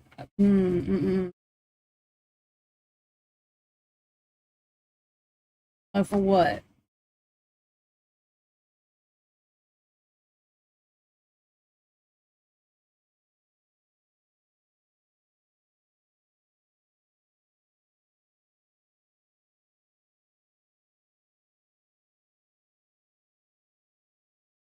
I'm easily replaced. You can ask just about anybody. I'm very easily replaced and forgot about.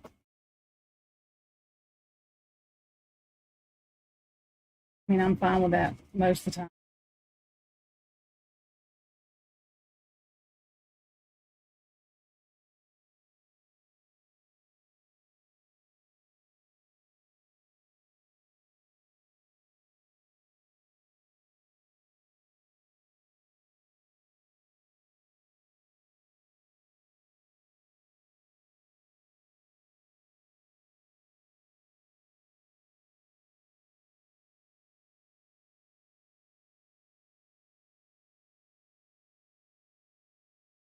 Oh, I've been on here 3 hours.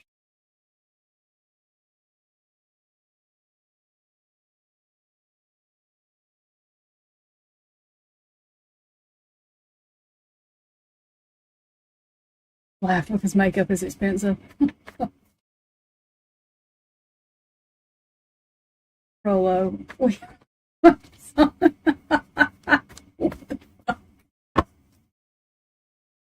Oh, shit. Okay.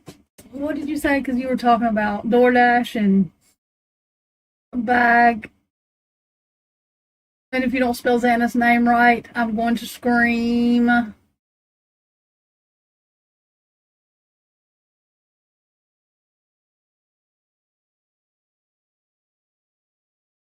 Unless you're talking to your phone, because mine does that when I'm talking to it.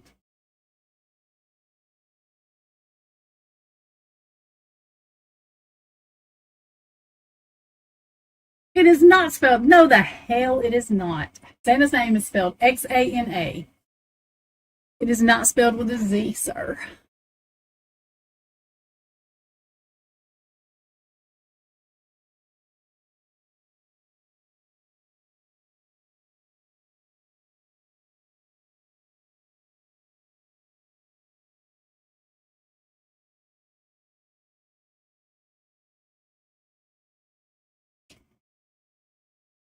Yeah. See, Christy didn't like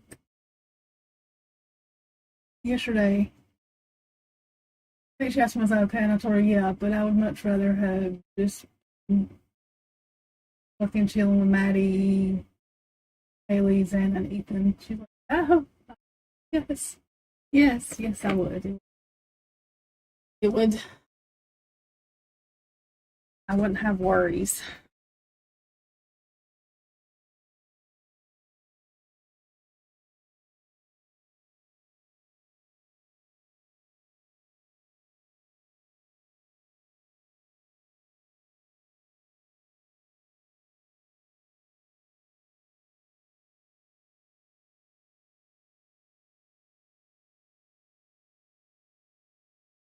Who are you calling a dumb fuck? Rolo. Who are you calling a dumb fuck? I feel bad enough about myself right now. I know you ain't calling me a dumb fuck.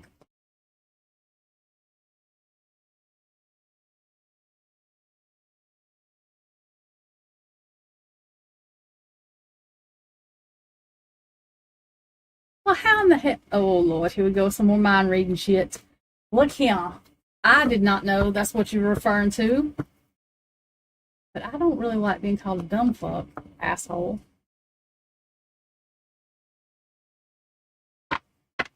I have enough confidence issues right now as it is. I don't need more.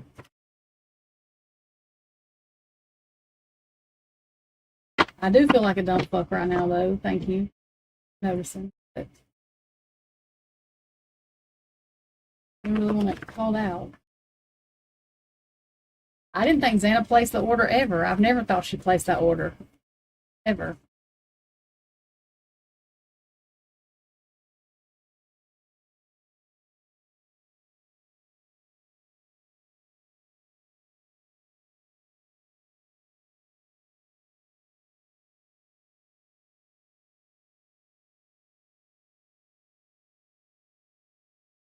Oh, I'm just tagged myself. I'm just a normal fuck up. That's what's wrong with me.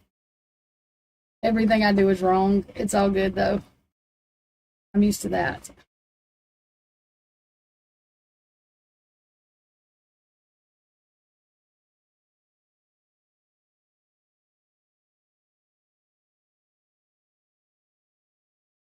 Who is he? Rollo, didn't I just agree? Oh, hell, Lord have mercy on me.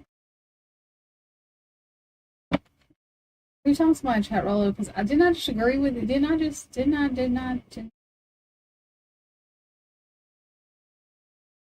I call you stupid? I didn't call you stupid, did I?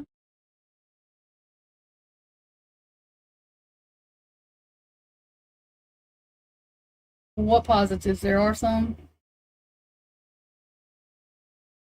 I'm not sure what they are right now. Find some sooner or later. Oh, God.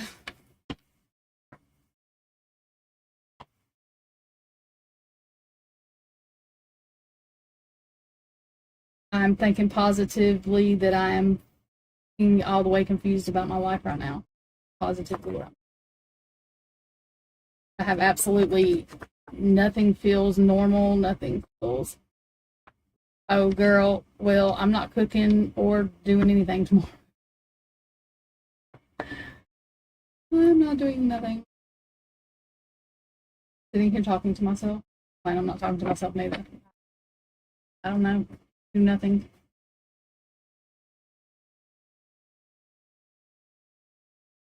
Oh my God, Rolo! Holy shit! I found somebody that is more emotional than I am.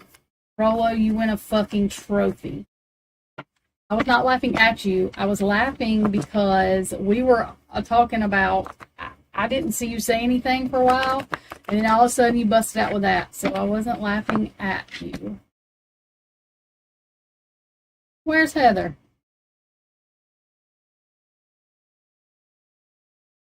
Oh, Heather. Can you solve our hangman game yet, ma'am?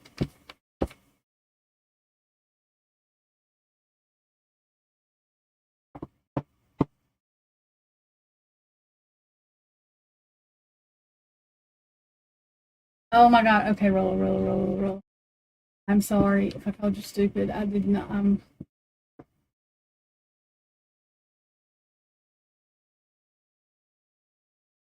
Heather.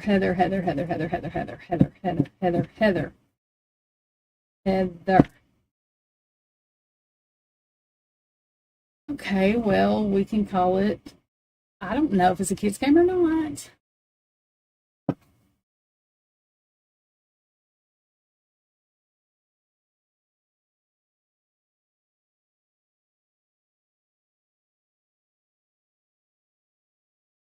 Magic 8 Ball. Am I what?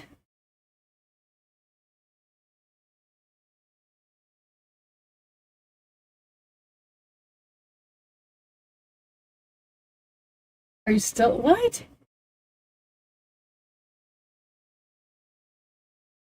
Oh my God. That hood rat stuff.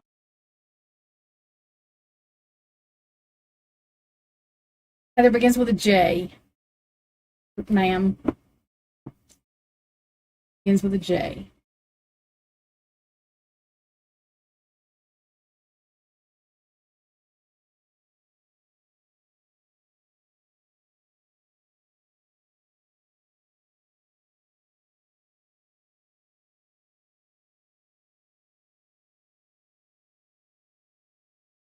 It has 6 letters.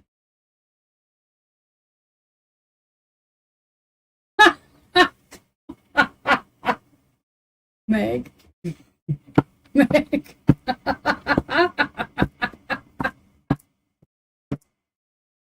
Oh, God.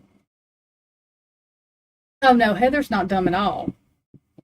Why do you think I want her to solve my hanged man problem?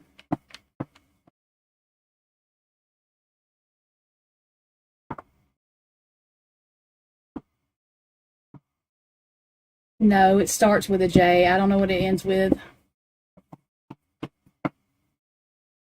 And more than likely that J is capital.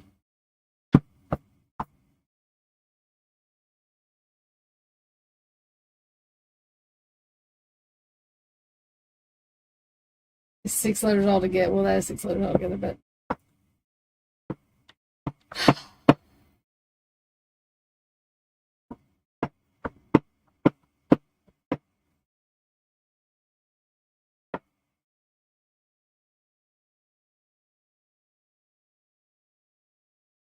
hmm.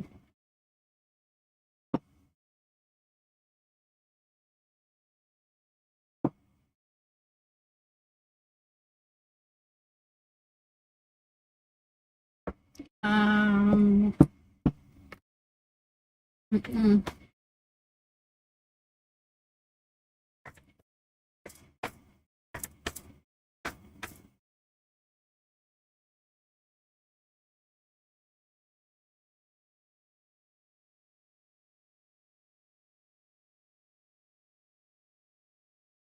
Heather.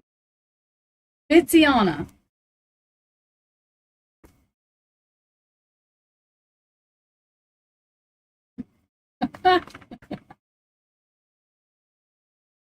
What the fuck is that mean? Oh, Jesus. I hope not. Oh, shit. I can't.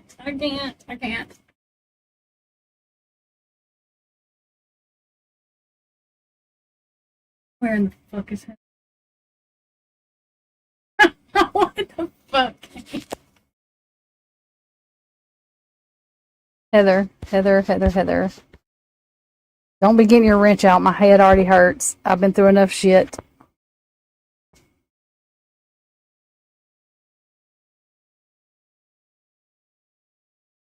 I think Jack D was at home fucking her friend. That's what I think. That's why I think he didn't answer the phone.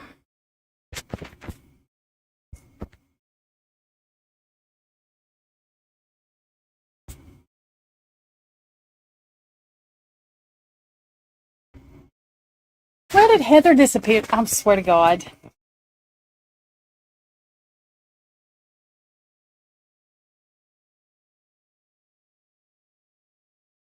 Yeah, if it's me. Where the hell did she go now?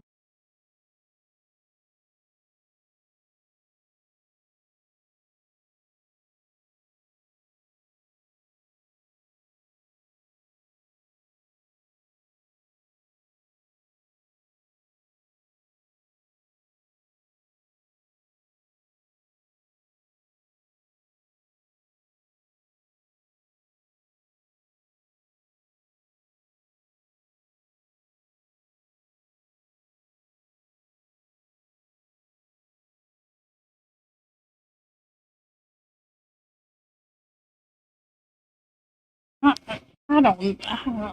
I can't see Jack Z and Zan. I don't know. I can't see all that. But. Oh my God, Nick. Oh my God.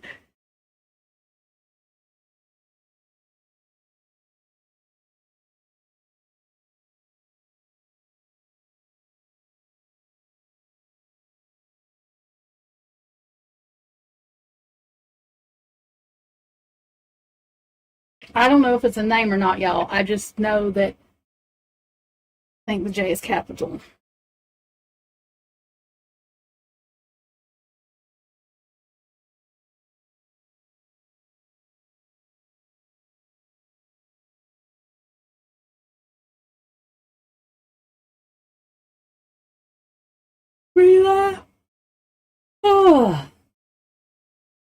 Show you what I'm talking about. Okay. Here's what I'm talking about. Are you ready, Twiz?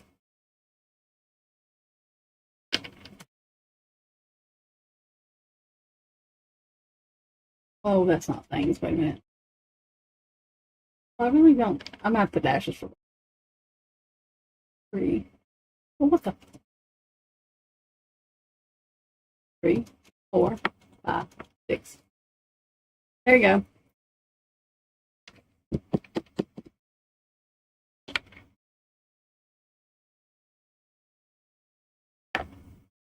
Oh, God, y'all. I don't know what that means, but.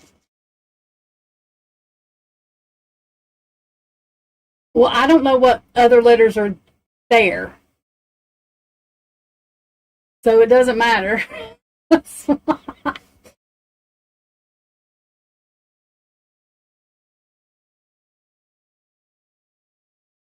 I don't know if it's a person, but it might be proper.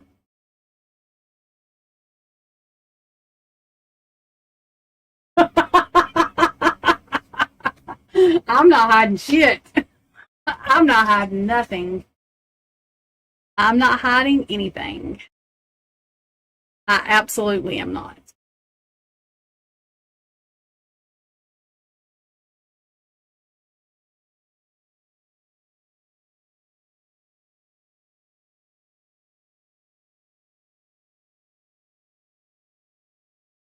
Oh, God, I'm sorry, Ethan. I mean, that's not nice. Shut up, Trisha. I'm sorry. Yes, Quiz, I know how to play Hangman. Because I know the first letter is J. Well, I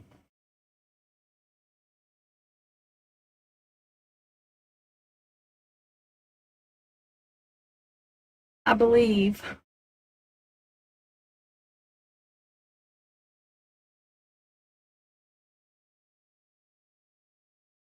I'll have to ask Heather again. I can't remember. Or Christy.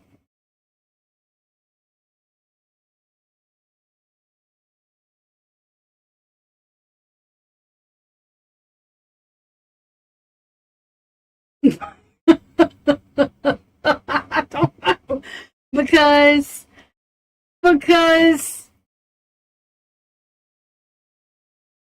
I don't know. I mean, I think it has 6 letters. I don't know.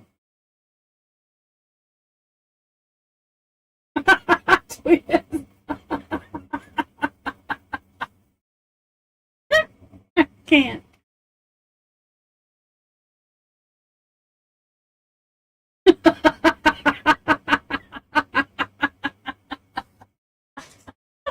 Oh, God. I don't know, y'all. Y'all, I don't know, but.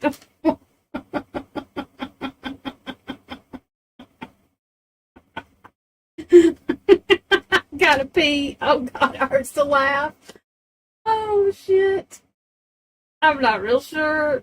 I don't know where Heather went. She just disappeared, like.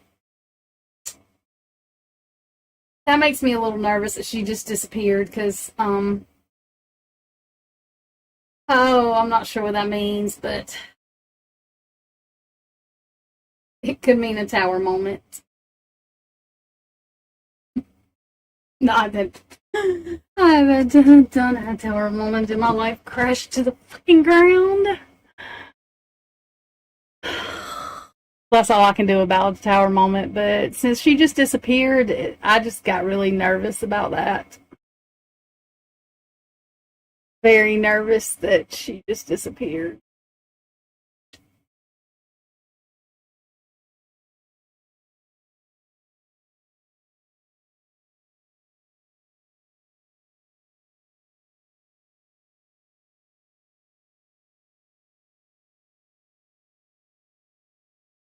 Ah, yay, life.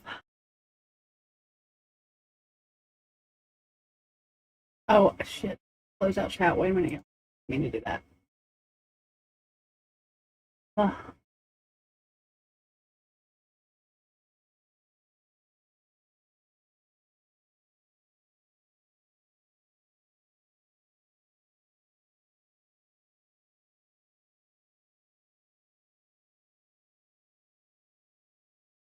Okay, y'all, I have to go pee. I'm going to mute this for a minute and I'll be back. It's going to take me a second because I'm sore. So.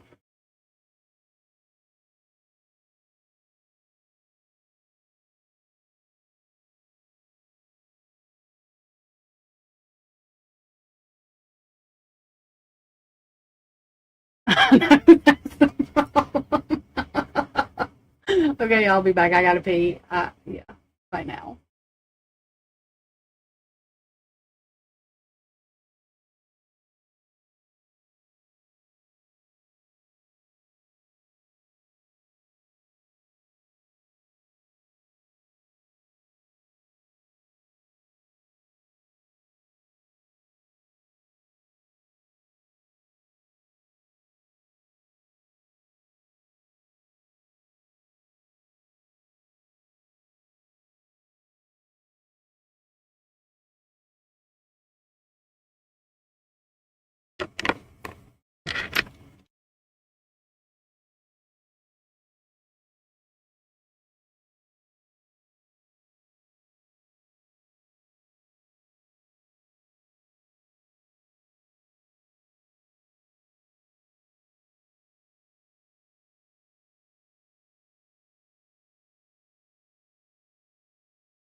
have no idea. He's around back.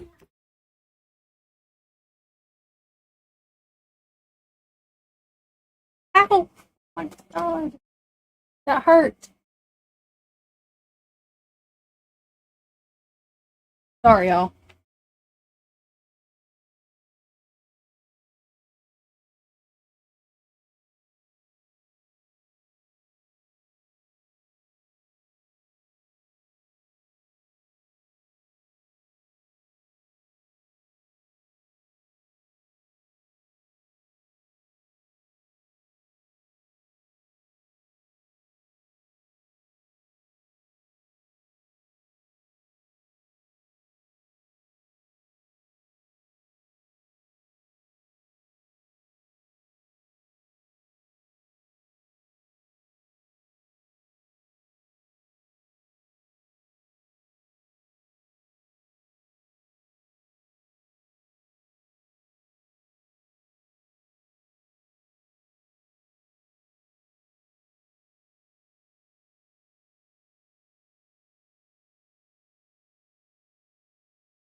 I'm glad I wasn't supposed to be babysitting that kid, y'all. Because I forgot he was out there.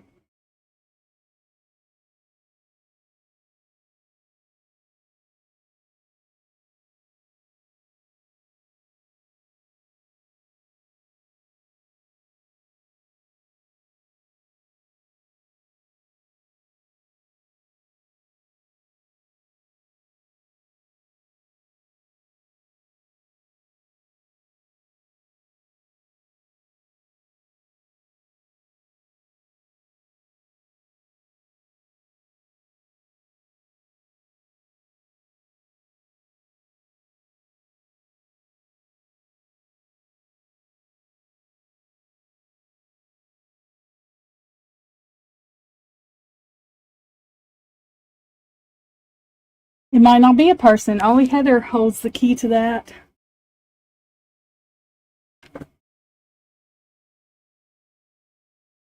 Hang on, y'all. Let me see what this kid is doing out here. Hang on.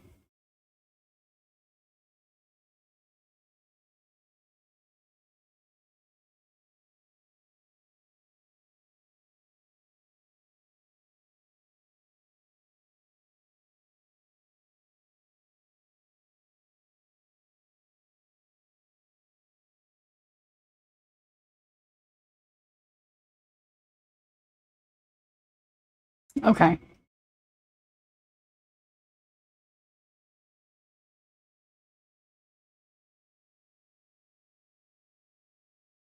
Sorry. It's my neighbor's brother's kid, and he just asked me what. I don't even know the kid's name, anyways. That's what he's doing. I was like, I don't know. He's around back. I forgot he was here. Oops. I'm not supposed to be watching him, anyways.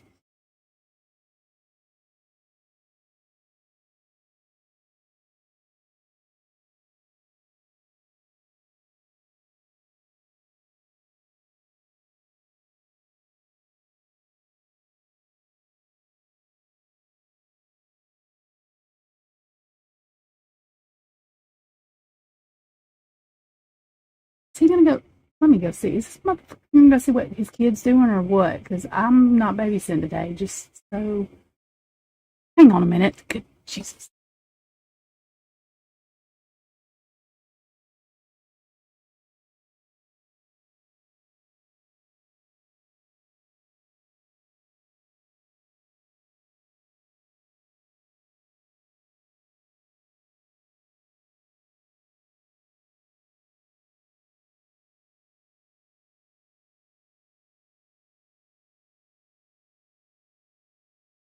I mean, he's just around there. I'm glad he's on their side of the yard, though. How the hell are you gonna ask me where that kid was if he's.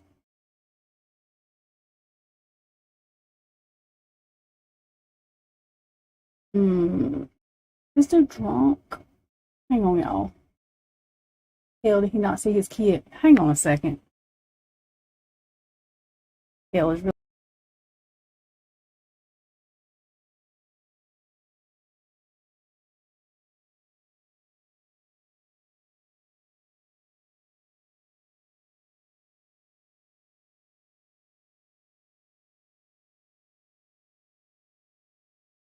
Okay. I'm not sure how he didn't see his kid in their backyard, sister's backyard.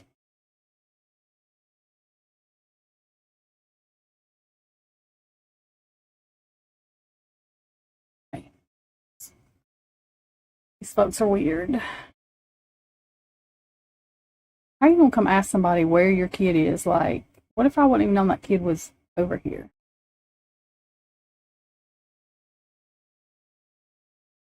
Folks kill me. Anyway. You better be glad I ain't digging holes in my yard. I'd be pissed. But I didn't know I was supposed to be babysitting, which I'm not supposed to be babysitting, but damn. I wonder how long the kids... You've been outside for 3 hours, probably. The hell? Anyway.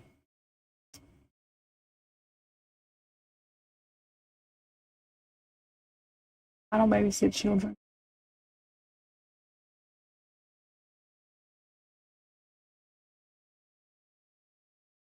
What? Fucking weirdos. Let me... Y'all, one more time. Let me make sure I lock my door. Because this motherfucker just walked in earlier, like... You just walk in some girl's house that you don't know and hope I don't shoot your ass. That's what you do next time. Right. In the kneecap. Hang on one second.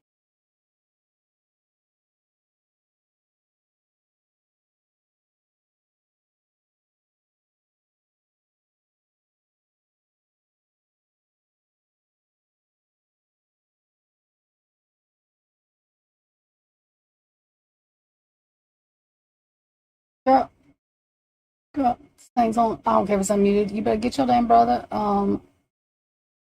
That is gross. Hang on, y'all. That's gross.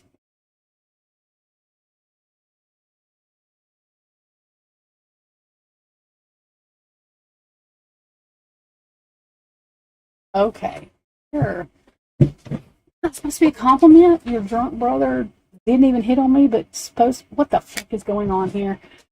Great. Now I'm all the way uncomfortable. Let her go out my house and then go out my door, because that's fucking all the way weird. All the way weird. Worse than weird. Hang on, y'all.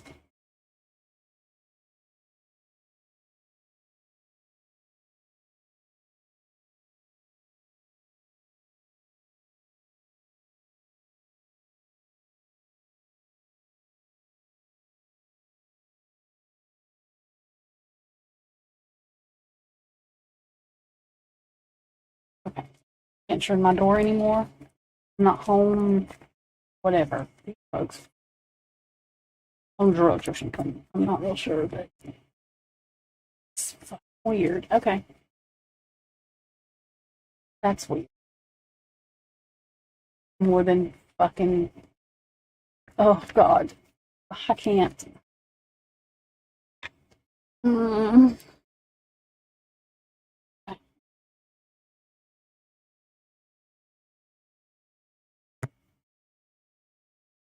hope she knows. I'm fixing... My eyes twitching. I hope she knows I'm fixing to get my fucking gun. I promise you, I would rather shoot first and ask questions later. Deal with anything else weird in my life right now. Whole life feels weird, and that just felt no, but God.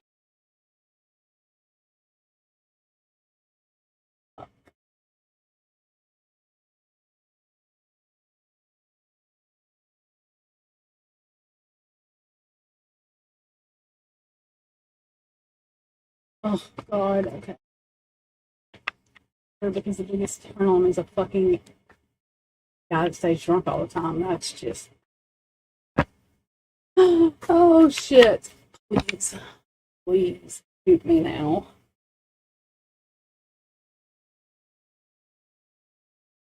Just get it over with.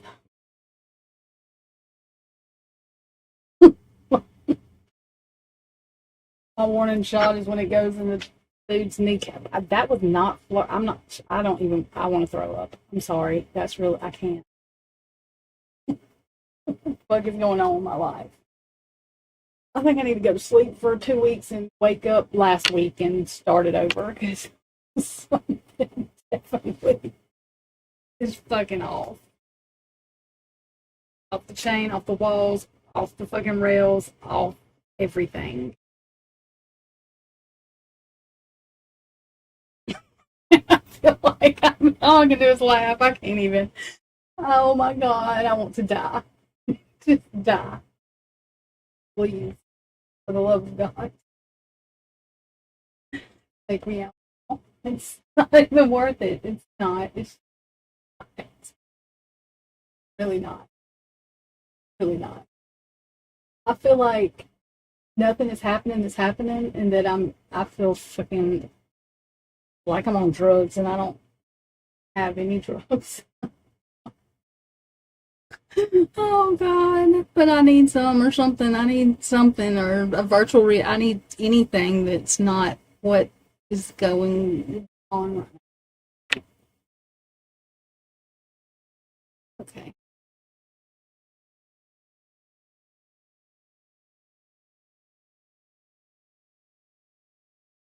Good. That means I can get off of here because you can be live because I feel like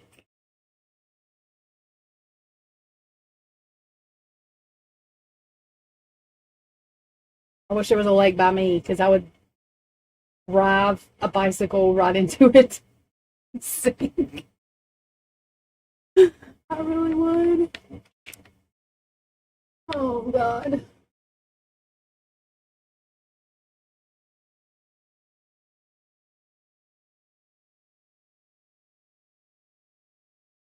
I'm so confused. But now I have the willies or whatever you call it, you know, my eyes twitching like it does with Ashley Jennings, and I feel like I've been violated and nobody's even touched me. And I just want to die. Oh God. And is your tire still going flat? I have no idea what's going on over here. I don't even know. I think it's all this medicine wearing off of me, I guess. But I feel like weird.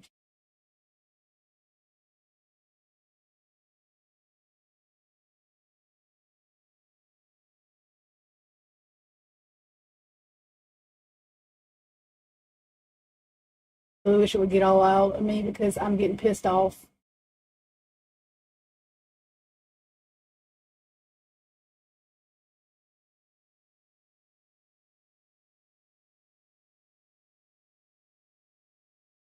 I don't need to be mad.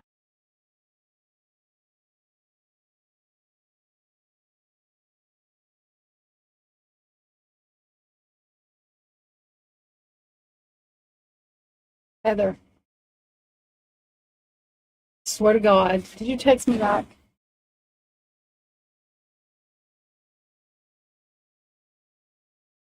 Are you trying not to tell me something, Heather? Did she leave again? I swear to God. I'm fixing to call her as soon as I get off this live.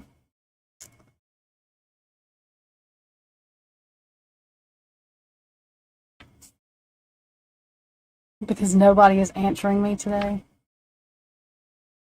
Oh, with her LOL. Now she's answering.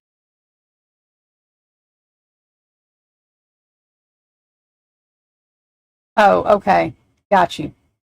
As long as it's not, you're just, I just got, anyway, yeah. The direction my life was headed in, it just made me nervous. But I got you now.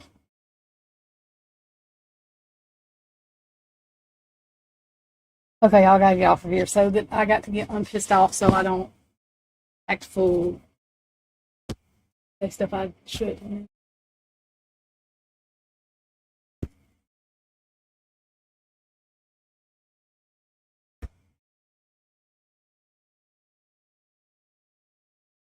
I don't like being confused.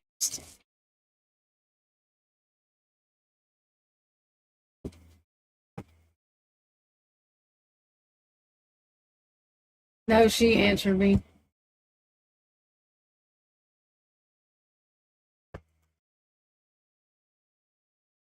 Hey, American Princess, I'm fixing to get off. Kane, are you going live for real, or are you just saying something? Because I'm getting confused. You're confusing me too. Don't be the one I cuss out today, Kane. I'm just playing.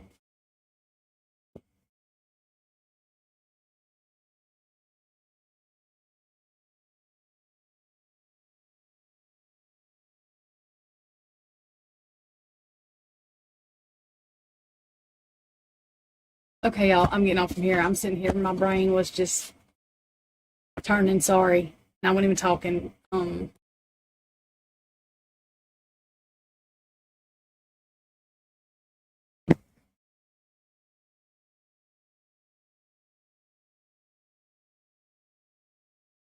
Well, Heather,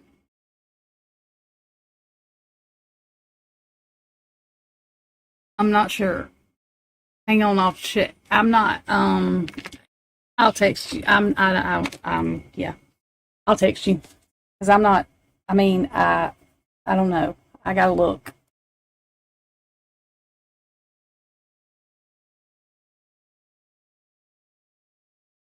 Okay, y'all. Thank you. It was fun.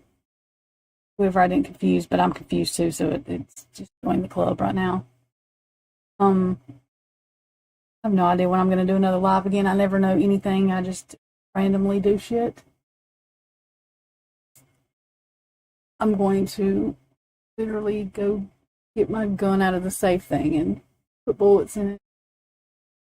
Case, because I feel really fucking weird. And I'm here by myself all the time, so I don't like feeling like this on top of the weirdness I already felt anyway. Is everything else going on in my life. But anyways, if I have to shoot somebody, I'll let y'all know. Or y'all see me on TV, one of the two. I'm just playing. I'm not going to hurt nobody. Make it where they can't keep walking toward me, that's all. Okay. Going now. I love y'all.